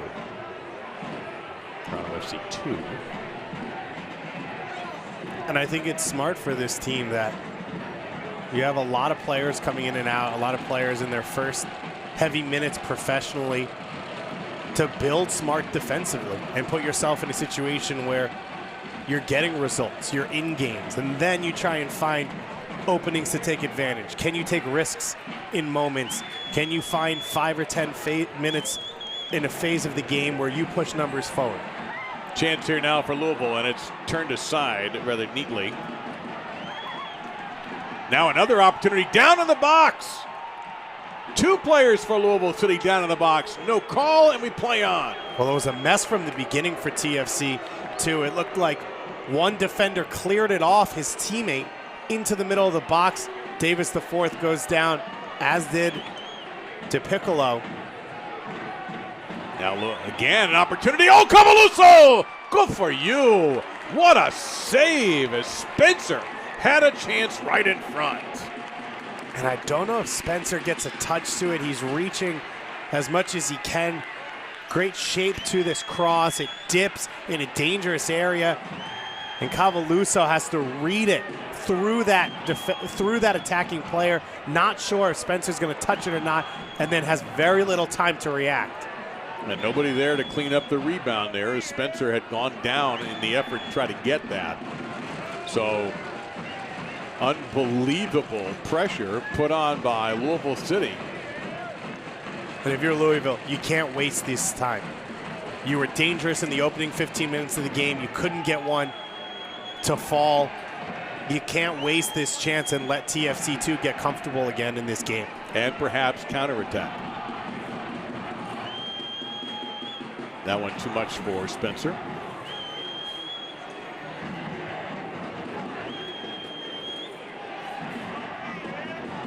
And Cavaluso organizing everybody. And we'll just go for the hand pass. Now, fans, stay up to date on the latest USL news and info from around the league. Tune into USL Coast to Coast with Mike Watts. It's Mondays at 9 p.m. Eastern.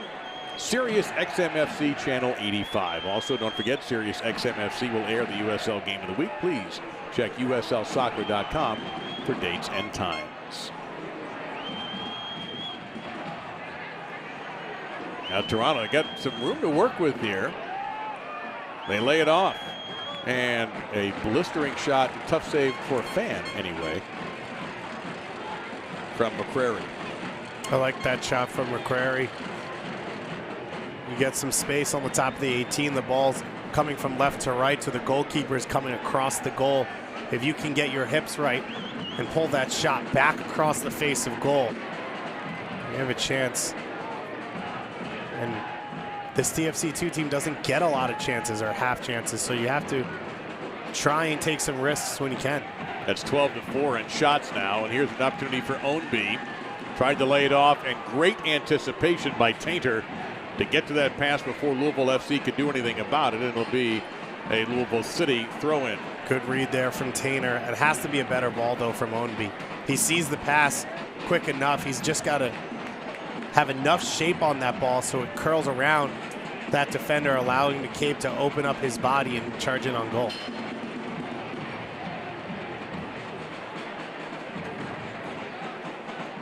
That'll belong to Toronto. Well, we're seeing part of the reason that Toronto has been so stingy, their philosophy, but also their goalkeeper. Cavaluso has been called on a couple of times. That last save, his best of the night.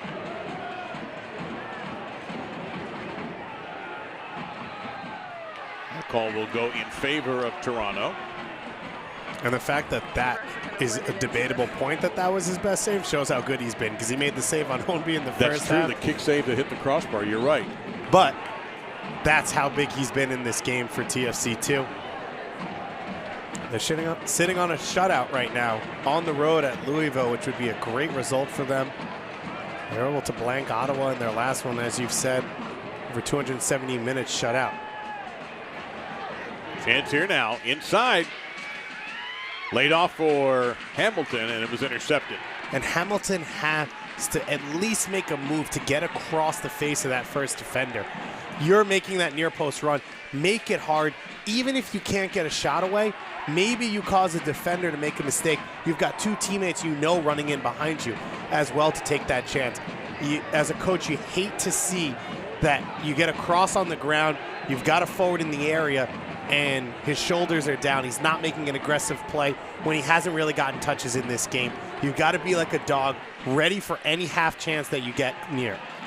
Look like what we're seeing with Luke Spencer. And Cavaluso there hooked that kick, and it goes out of bounds. Just one caution in this game so far. Brian James in the 29th minute, otherwise a very cleanly played game. Not an inordinate number of fouls, and the lecturing from the referee is at a minimum, which is always kind of refreshing. And Toronto beginning to push a little bit more as they lose it there, though. Good counterattack by Louisville defensively. Ownby. And what's working nicely for TFC is they're able to get Hundall and Hamilton coming towards their own goal, which is pulling that Louisville back line up a little bit and allowing the wingers to get some space on the outside. And so Hundall and Hamilton lay that ball off, and then they play the wide ball. Oh, Davis laid it off for Ownby. Big collision with the keeper of Cavaluso, and down is Ownby, still behind the Toronto net. And Ownby assumed he was offside, then looked down into the middle, and look how deep Brandon Aubrey is for no reason, really. It keeps everyone off sides, and Cavaluso, as you said, making the play he had to. A little elbow there, too. Goalkeepers never get fouls called against them, and they'll always get fouls called for them. It is pretty rare, come to think of it, you're right. Except for stalling. I've seen that. I've seen cards pulled for stalling, but usually contact benefits the goalkeeper, yes. Yeah, they're protected. They're a rare breed. And exotic animal. Hey, they say the giant panda is no longer on the verge of extinction. Well, that's good. And neither are goalkeepers, yeah. Although sometimes they feel like it, I'm sure. Takes something else to get between the pipes as a little kid and stand there for 90 minutes and every once in a while have someone blast the ball at you. Yeah, and be remembered more for the ones you don't stop than the ones you do. But every once in a while you end up like Tim Howard and you get to be called Secretary of Defense for a little while.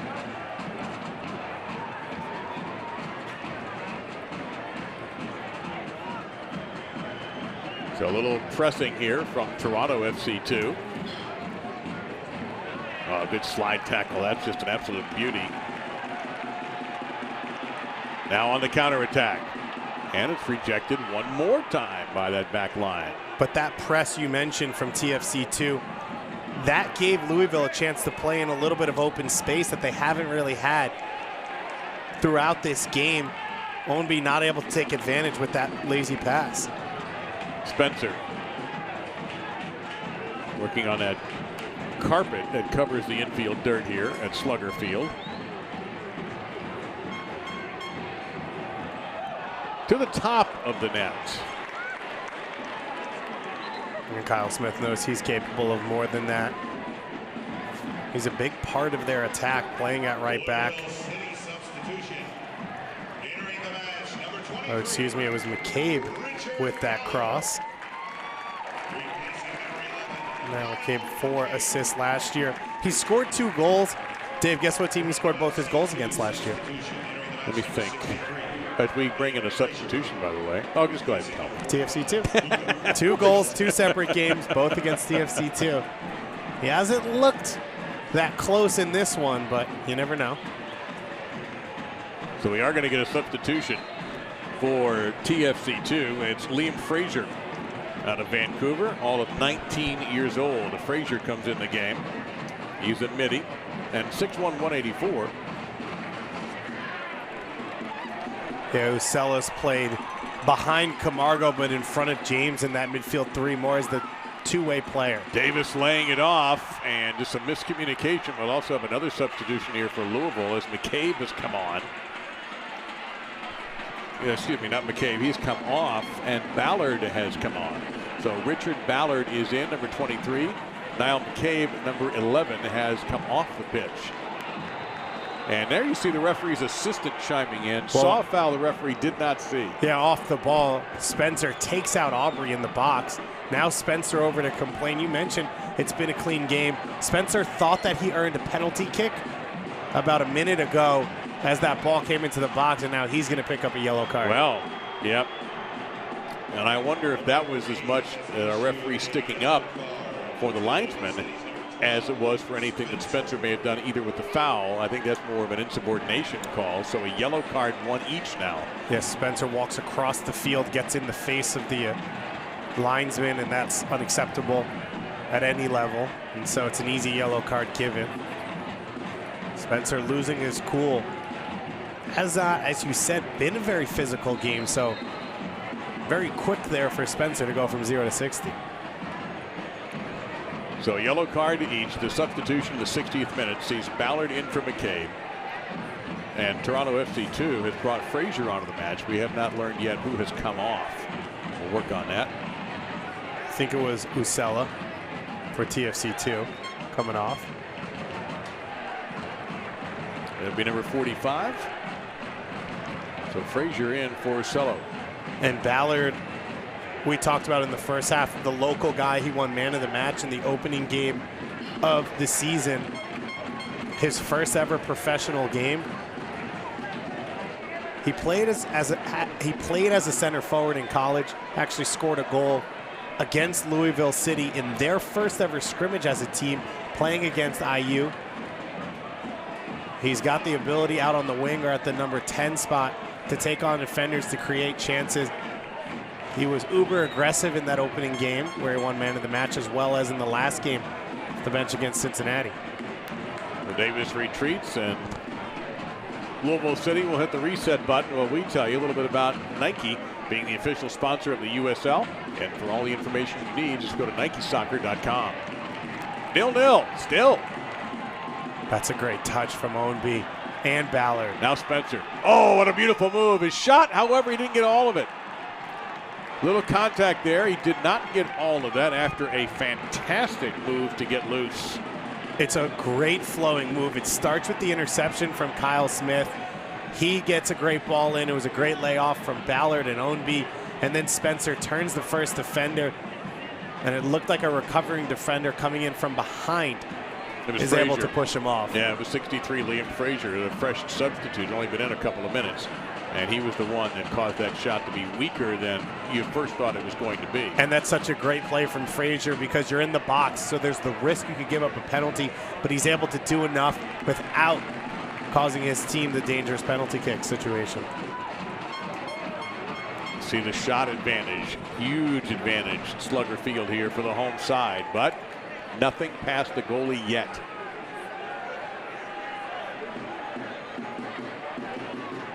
We talk all the time when you broadcast games about letting a team hang around and how dangerous that can be. It builds their confidence, and suddenly they strike.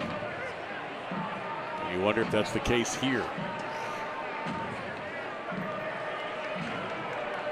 Louisville, undefeated in 5 matches.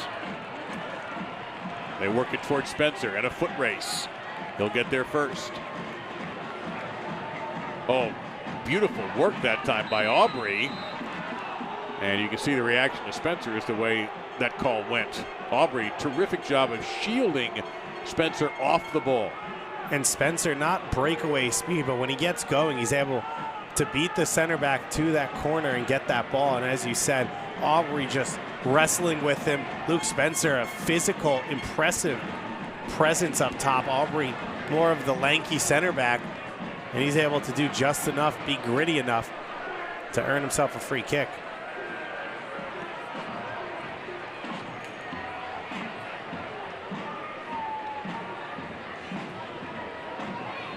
We've had 2 substitutions for Louisville City, 1 so far for Toronto FC2. And TFC2 has Malik Johnson on the bench, who's got a goal already this season. He's one of the young players that they're most excited about. They also have Akeem Andrews, a young Trinidad and Tobago full international already, who they got on loan from West Connection. And another attacking player that they could bring on if they want to go for a goal, although... Do you think they want to? What's the sense you get from this match? No, I don't. I think that this is a team that might swap out an attacking player for another one, because I don't know that they make a change at the back and change things up just because you have a good flow right now. You have good confidence across that back 5. Maybe you swap one of the wing backs because it's so hot. I think you bring an attacking player in like for like, though. You don't overload the numbers. Davis retreats. Good layoff here. Chance in front. Shot. So he does it again. Cavaluso. Point blank opportunity, and he rejects it. The first touch from Jimenez breaks that line for TFC2, and all of a sudden he's charging in on goal. He doesn't let it sit for himself. He takes it early with the front toe, and he's not able to find that outside corner, and Cavaluso with another quick reaction save keeps his team in it. The corner, Cavaluso gets a hand on it, and as small as he is, he emerges from the crowd with the ball. And showing that if you read your angles well, that you can overcome even if you don't have that size.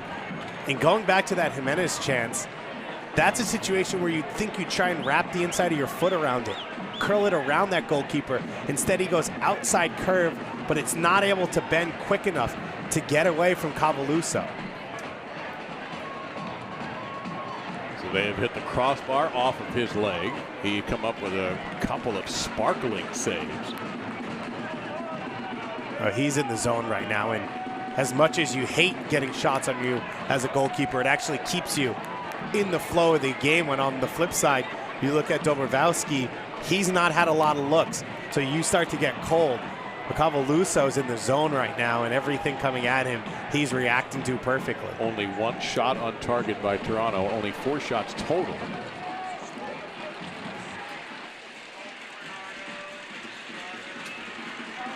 So it's really going to test his focus. And now you're going to get a big opportunity here for Louisville City as Spencer is taken down. So in the 68th minute, Spencer looks pretty tired right now. He's put a lot into this match, but here's a great opportunity. 7 shots on target for Louisville City. So we'll see what this set piece is going to be. Do they go after the goalkeeper straight away or set something up? Yeah, I think this, if you look at the crowd around it, is a shot. Because there's 5 guys saying, let me hit it. As Ilya Illich now will come on the field. Luke Spencer's had a phenomenal game. I think he's a player that has to start in the next game. I know they didn't get the goal. I know he didn't score, but he has been the straw that stirred their drink throughout this one. So Spencer checks out. Illich comes in. That's all the substitutions available for Louisville tonight. It'll be Davis with the strike. Rejected by the wall.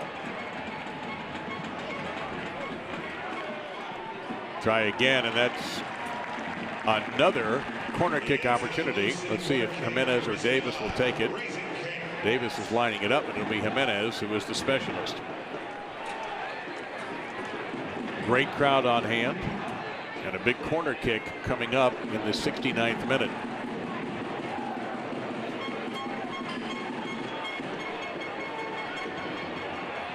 Missed everybody. Take a moment to tell you the USL is one of the most prominent second division professional leagues in the world, featuring some of the game's top talent and rising stars. Stay up to date with all the latest league news and information by visiting USLsoccer.com. And of course, follow them on Twitter, as many of those fans we showed you earlier do, at USL, as David and I do as well. 20 minutes left to score for Louisville City. Bringing on Illich, who's a common off the bench attacking player. It was an aggressive move. Louisville right now, they're just lacking composure as they get into the box. And on the flip side, there is Andrews. Keem Andrews out of Trinidad and Tobago. You mentioned him earlier, so he has come on. And we'll get an ID here in a moment. It'll be Hundahl who comes off, number 64. So that's a straight swap. Yeah, Andrews, more of an attacking midfielder / forward, so he's a player who's probably going to play a little bit deeper rather than Hundahl, who was leading that line at times with Hamilton underneath him. Davis has a little room to work, lays it off, but too far. So we're at 290 straight minutes.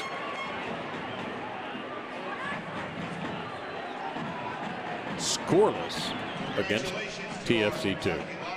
Shots on target, 8-1, 13-4 shots, period.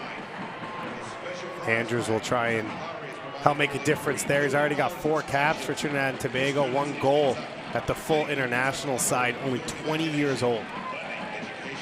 He's the 3rd player to be loaned from West Connection to TFC in these last 2 years. Smith lays it off, and it'll belong to Louisville.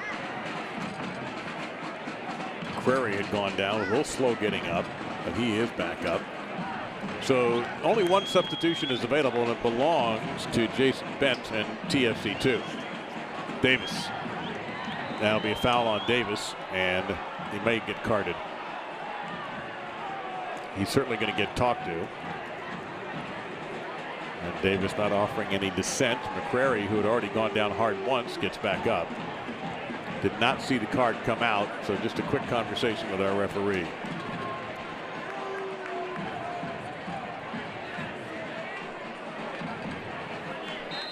I've liked McCrary's game. We haven't seen Osorio get much of the ball at that left wing back position. McCrary's been the one getting forward on that right side, and of course, as I say that, Osorio comes into the attack. 14-4 now in shots, but still nothing for either side.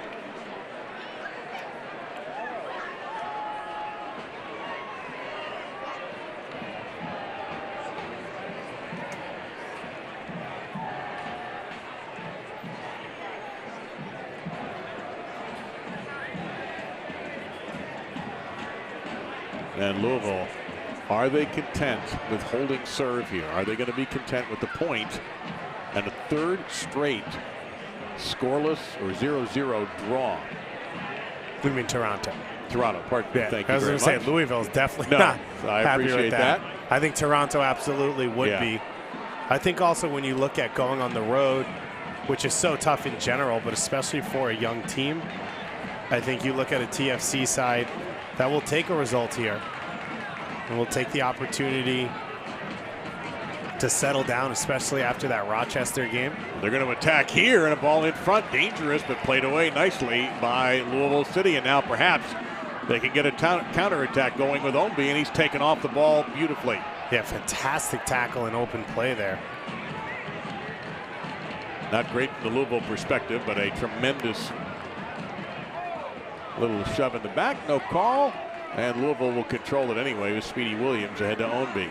But if you're a TFC2 and you look at your schedule and you've only had 1 home game so far, you go to Pittsburgh in your next game, you'll take any point you can get on the road. Here's a big foul right here and a big opportunity for Louisville City. And you can see a little slow to get up, but Ballard pretty happy that he drew that foul. It was just outside the box. Ballard cut off the man bun, so harder to identify out there, but still the same aggressive player that he was at IU. Boy, that was really close upon further review. And now you're going to get a very good idea where the referee is going to mark this. So in the 75th minute, a little bit of a crisis for Toronto and a great opportunity for Louisville. Let's see who's going to get this strike and what the plan is. Again, you go attack the goalie, who's a hot goalie right now. Jimenez seems to be the man in charge of these things, or will he go ahead and they try a set piece? You've got Tosh, number 4, down there again, waiting to clean up. They'll go for the goal. It's too high. And I think you have to from that situation, even if even if you force a save, you probably have someone crashing to get a second opportunity. But once again, you need to get it down. You need to get it on frame. We saw it from corner kicks as well from these two teams, wasting these opportunities. By the way, not only has he played phenomenally, but Cavaluzzo, he's got the black gloves with the black jersey and the black shirt. It's a smooth look. And the red shoes. It's impressive. Because I think if you had the black shoes, you might not be able to find him. The only more stylish person, Dwayne De Rosario. I saw that guy wear a Canadian flag colored camo jacket. Guy's a TFC legend. I would say so for that. So TFC 2.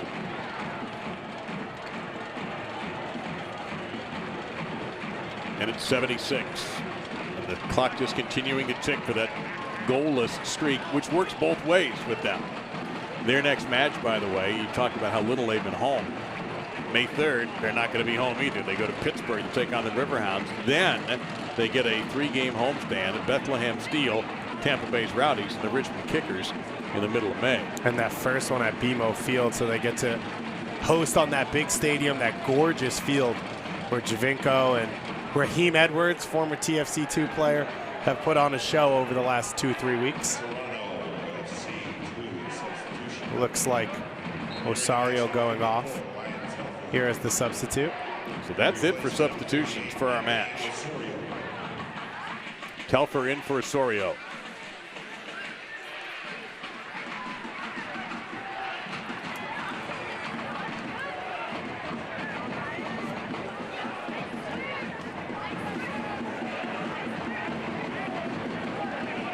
Toronto's had so few chances. It's great ball movement. But here's one right here. In the box, Hamilton just not able to get around the defender, but it's left behind and chipped harmlessly out of play. Actually, it's not even out of play. It's going to curve and allow Louisville, if they want, to take the throw in, and they will do just that. Alsouth, a little panicked there. He had the feet of Andrews if he was a little more composed.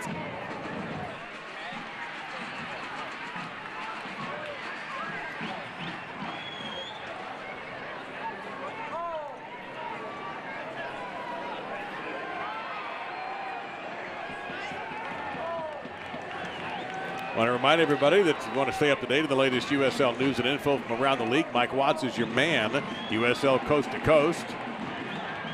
And we'll see this will go all the way through and be a goal kick for Toronto FC2. Mike, Monday nights, 9 o'clock Eastern, Sirius XMFC, that's channel 85. And of course, that's the spot where you will hear the USL Game of the Week.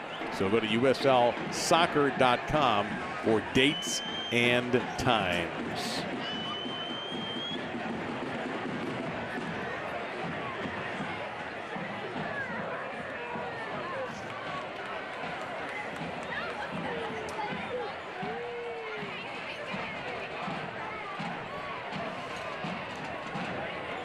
So Toronto inching closer down. You see the veteran move there by McCrary, just taking a little bit of advantage of some space.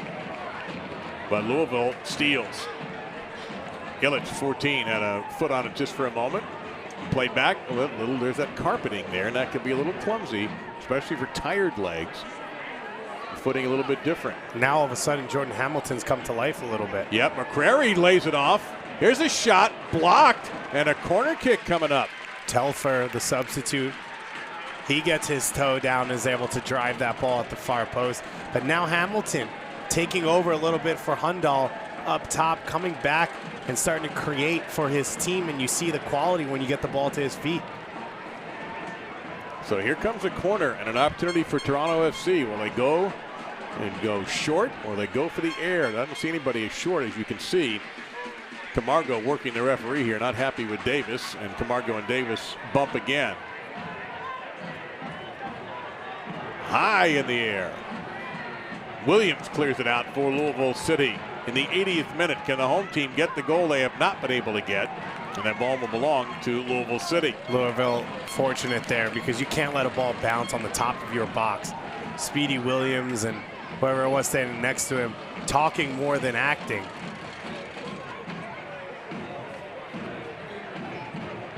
And I think Illich has been aggressive coming off the bench. He earned that free kick on the top of the box. But I think this Louisville team's lost something in the attack with Spencer going off. They just haven't had someone that they've played through. Spencer was able to draw defenders and find his teammates down the wing, as well as create his own opportunities. And when was the last time we mentioned Ownby's name? It has been a little while for Ownby. The goal of the week a week ago. You get a good look at Jason Bent there for the moment, who had the ball. But it's part of the attack for Louisville does seem to be disjointed. I think that's an excellent point.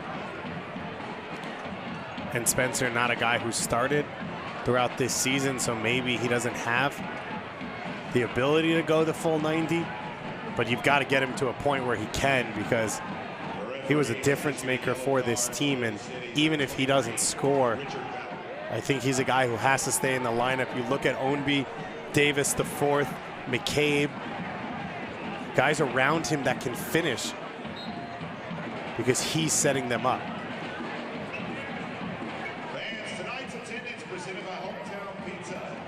We did take a first half hydration break. We're not going to be getting one here.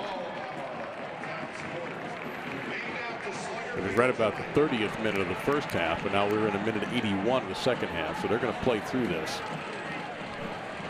Richard Ballard was hit with a yellow card for Louisville City in the 81st minute. Yeah, that was a dangerous tackle from him, coming in a little bit late. You could see the reaction of Jason Bent on the sideline as he caught that ball.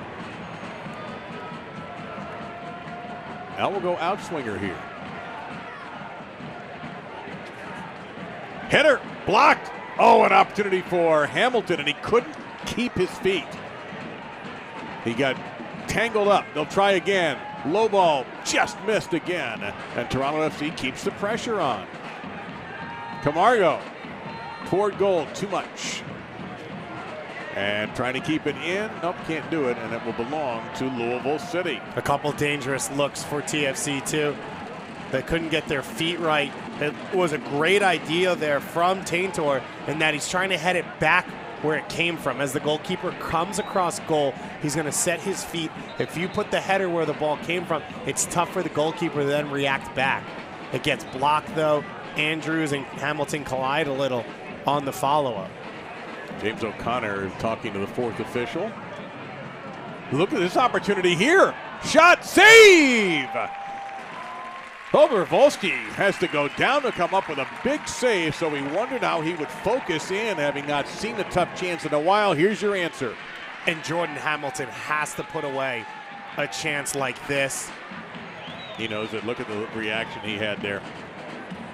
It's a lucky opportunity that falls for you. You're on the road, defending with everything. Chance blocked in front. Again, a shot blocked again by Louisville's defense. And Taintor's had about 4 or 5 chances now in the last 2 minutes.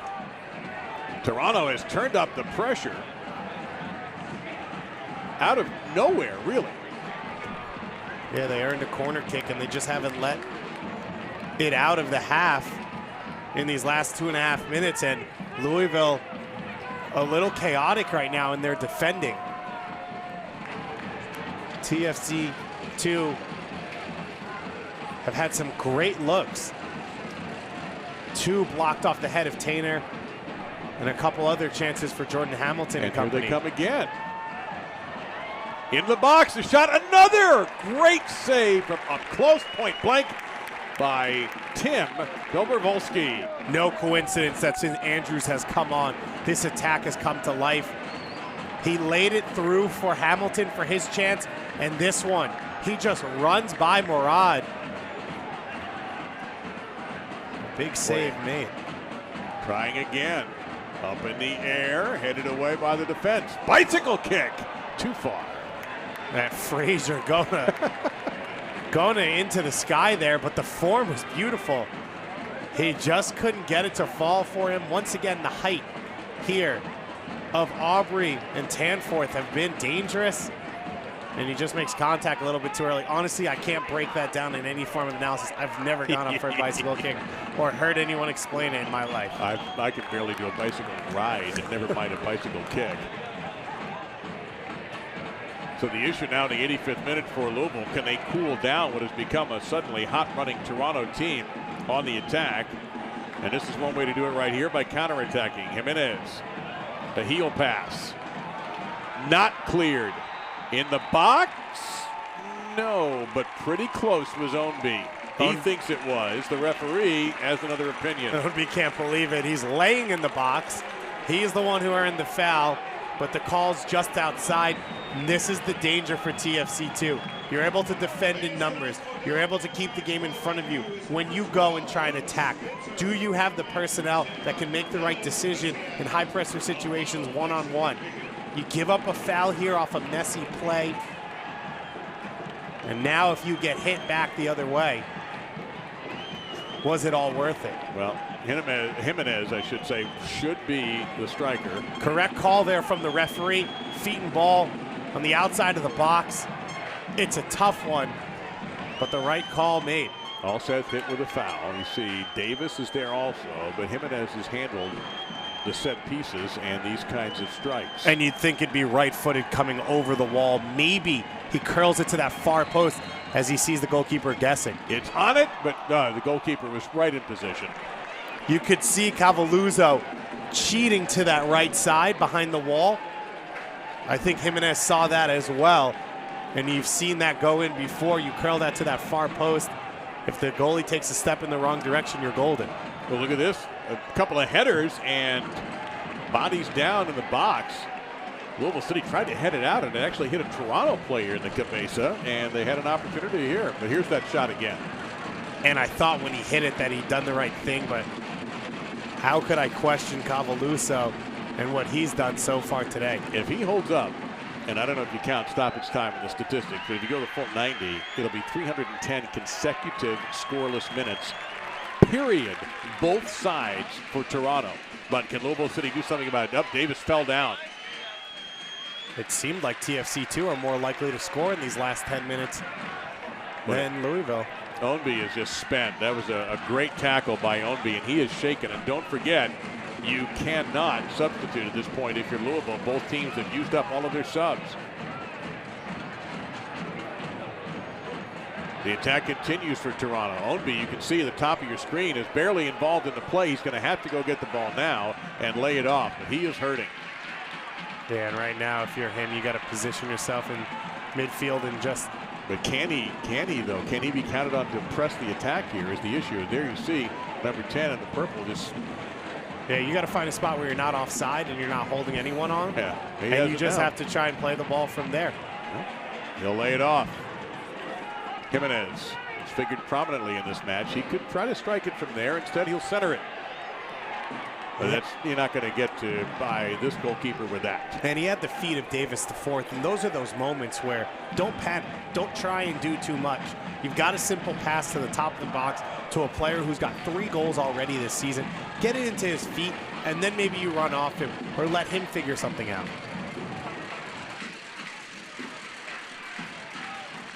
Dobrovolsky, he'll lay it off.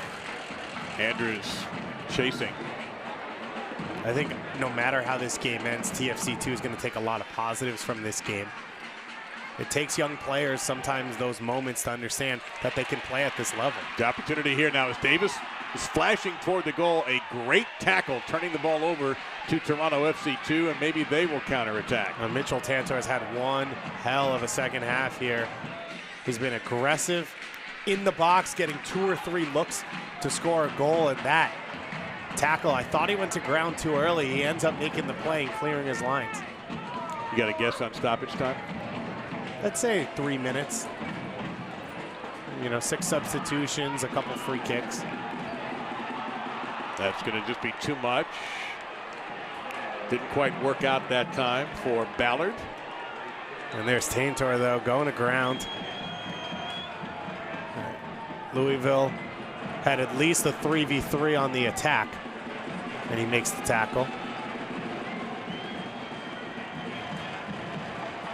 And the Cooper is out. They want to win. I think they've seen enough from their team to expect a victory in this game. And the margins are thin right now for a Louisville side that isn't explosive. And I think they have the talent to be, but you've got to have everyone hitting on all cylinders. 16 shots to 6, 9 shots on target to 2. And here we still sit looking for our first goal of the match. And I don't want to bring it up too much, but Chandler Hoffman, 15 goals last year. Matt Fondy, 22 goals 2 years ago. You don't have one of those guys on this team. That's okay, but everyone else has to step up. You've got to be calm and focused. Jimenez has had, look, Davis the fourth, Ownby, Spencer, McCabe, they've all had really good looks. At some point, you got to put your head over the ball and just hit it with pace to the far post. And you were dead on there, David. 3 minutes of stoppage time. Davis, dangerous with either foot, but he is very well marked. Lays it off. Cross into the box. Good positioning by the defense that time. A chance here. Shot. No! Cavaluso one more time is there. And DePiccolo doesn't get enough on this one. It just takes too long to drop for him. As he charges in, it looks like it's perfect. Oh, excuse me, Jimenez is the one on the shot, but it sits up a little bit too high. He's got to snap at it early so he gets it away before the block. We see a little shot there, Cavaluso limping around a little bit. Yeah, he actually, I think, had a teammate take a goal kick earlier, just a moment ago. So can he hang on for 2 more minutes?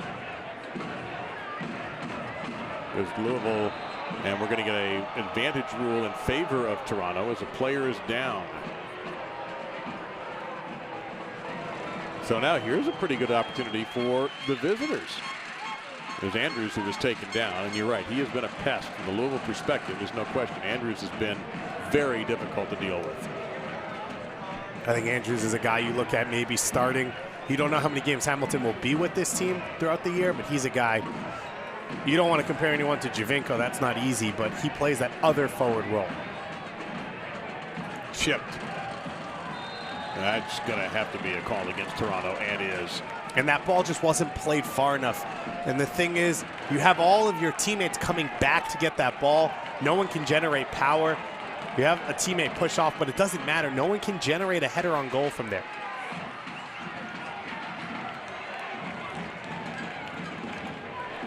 Maybe a minute, 4 or 5 seconds.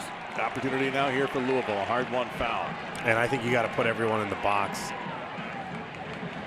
They play it out wide, switch to the right side. Cross, headed away. Cavaluso had a beat on that, and Aubrey knocked it away, and it's going to set up a corner kick possibility. Aubrey does the right thing. You're a defender. You don't know what's going on behind you. Your job is to put that thing as far into the stands as you can.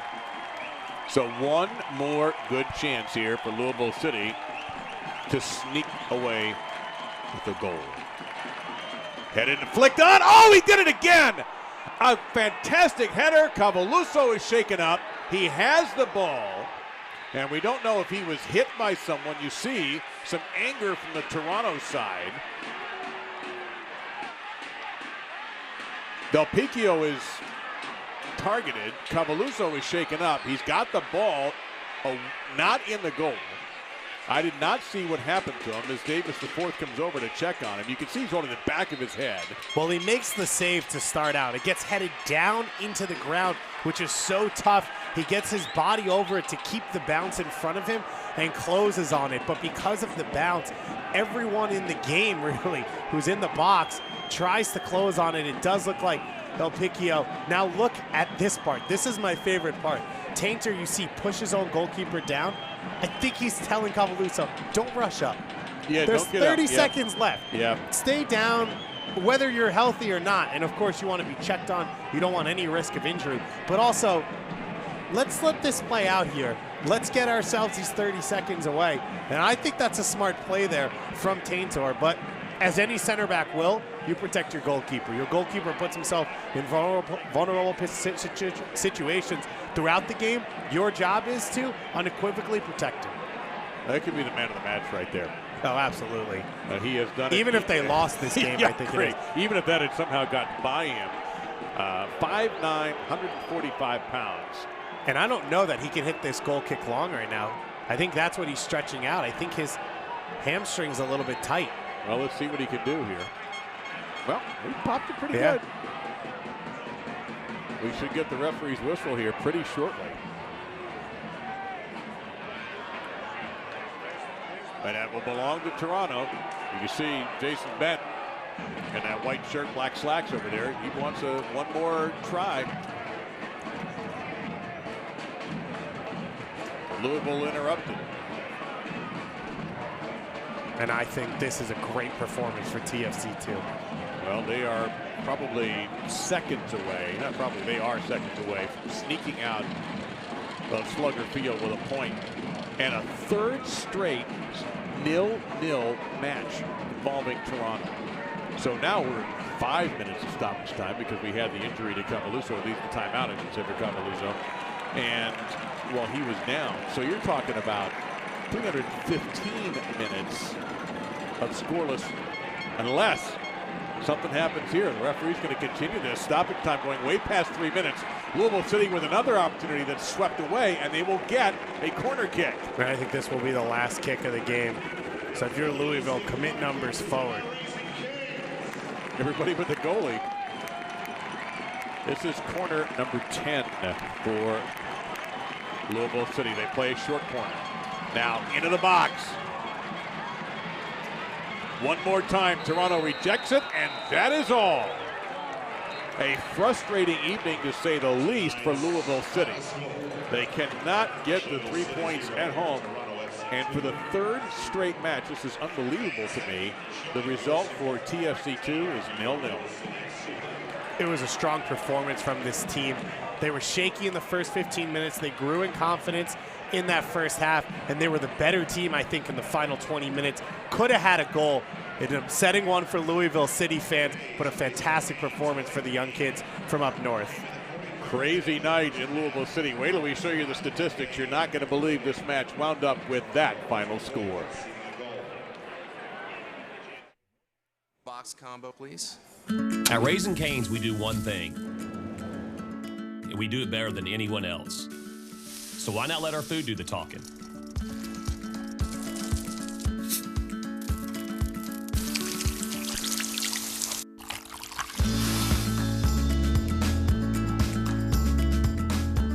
Love in the window. Raising Cane's, only the best chicken finger meals. One love. Pizza, beer, sports. A great combination. Join other sports fans at Boomba's Pizza and Tap House in Louisville, where you'll find what Food Network says is the best pizza in Kentucky. Incredible game day and social hour specials starting at just $2. With an award-winning menu and one of city's best local craft beer list. Just one bite, and we know you'll love it so much, you'll come back time and time again at Boomba's Pizza and Tap House, your social sports destination. When my hair is too long, I don't feel right. But when I get a cut, I'm me again, only better. My tattoo gets feistier. My crazy eye snaps to attention. I become my own Wi-Fi hotspot. I just downloaded the entire internet. And trust falls? They don't even scare me anymore. That pomade really broke my fall. Get in, get out, back to greatness. Download the online check-in app. Great clips. It's gonna be great.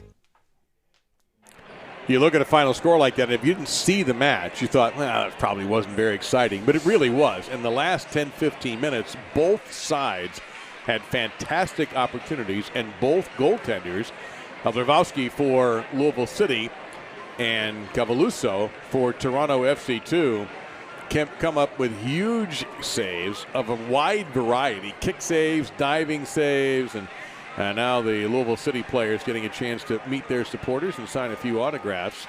And I think I agree with you. I think these fans were got a treat today. They would love to have gotten 3 points, but the way these two teams fought and went punch for punch with each other, I don't think you can be upset with the performance. At some point, you got to find some finishing. But these fans had a great night, a warm summer night to watch this team go out there, really open it up, show some great soccer, some good flow. It was fun to watch between these two teams. We look at the highlights as this game opened up, and I thought Louisville was going to run TFC2 off the field. Luke Spencer playing at center forward was a revelation, I think, for Coach O'Connor, and has to be put back in that position. Brian Ownby was good running off of him. Spencer was able to create for himself, but also create for his teammates. And I think that's what made it so special. Ownby, with this chance, he would have another few good looks, and Cavaluso, as you expect, just kept making save after save. I don't know that Louisville, I think, thought they had a goal 2 or 3 times. McCabe cutting in and blasting this one over. But it was a few switches. Spencer at center forward, Ownby playing underneath him, that made a difference for this Louisville team in the first half. Yeah, and Spencer did not finish the match, and that did seem to change things for a few minutes for Louisville as they seem to have lost their direction offensively. You see this collision here. Ownby, no big goal this week for him, and of course neither did Davis come through. He had 3 goals coming into the match. He still has 3.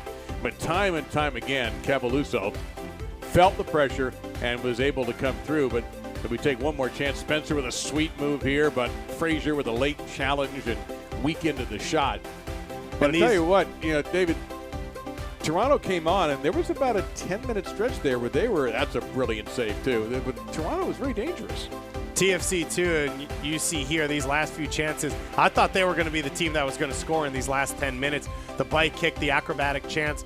But Tainter had 2 or 3 really good looks off of corner kicks trying to go back to the near post. TFC, too, I think their best performance front to start as Cavaluso makes another save at the end of the game. Their best performance from front to start, even with the possession and the shots numbers this season. Yeah, you see nobody was ejected from this game. 19-7, 11-2, the shot advantage for Louisville City FC. They will remain undefeated. They're through 6 games. They have 3 wins and 3 draws. Toronto again, 0-0, 0-0, 0-0. Their last 3. So they're on an unbelievable run. For Louisville, their next match, and they're going to get a little bit of a break after this one. They're off for a week, and they will go into St. Petersburg to take on the Tampa Bay Rowdies at Al Lang Stadium. Speaking of baseball fields, there's one right there. And a Rowdies team that's just moved to first place in the Eastern Conference with their win and Charleston's tie. Well, a terrific win. It feels like a win for Toronto, actually, if you look at it, but you see the result. For Louisville City, frustrating. They'll settle for the point and remain undefeated through 6. For David Goss, I'm Dave Lamont. Thank you for watching.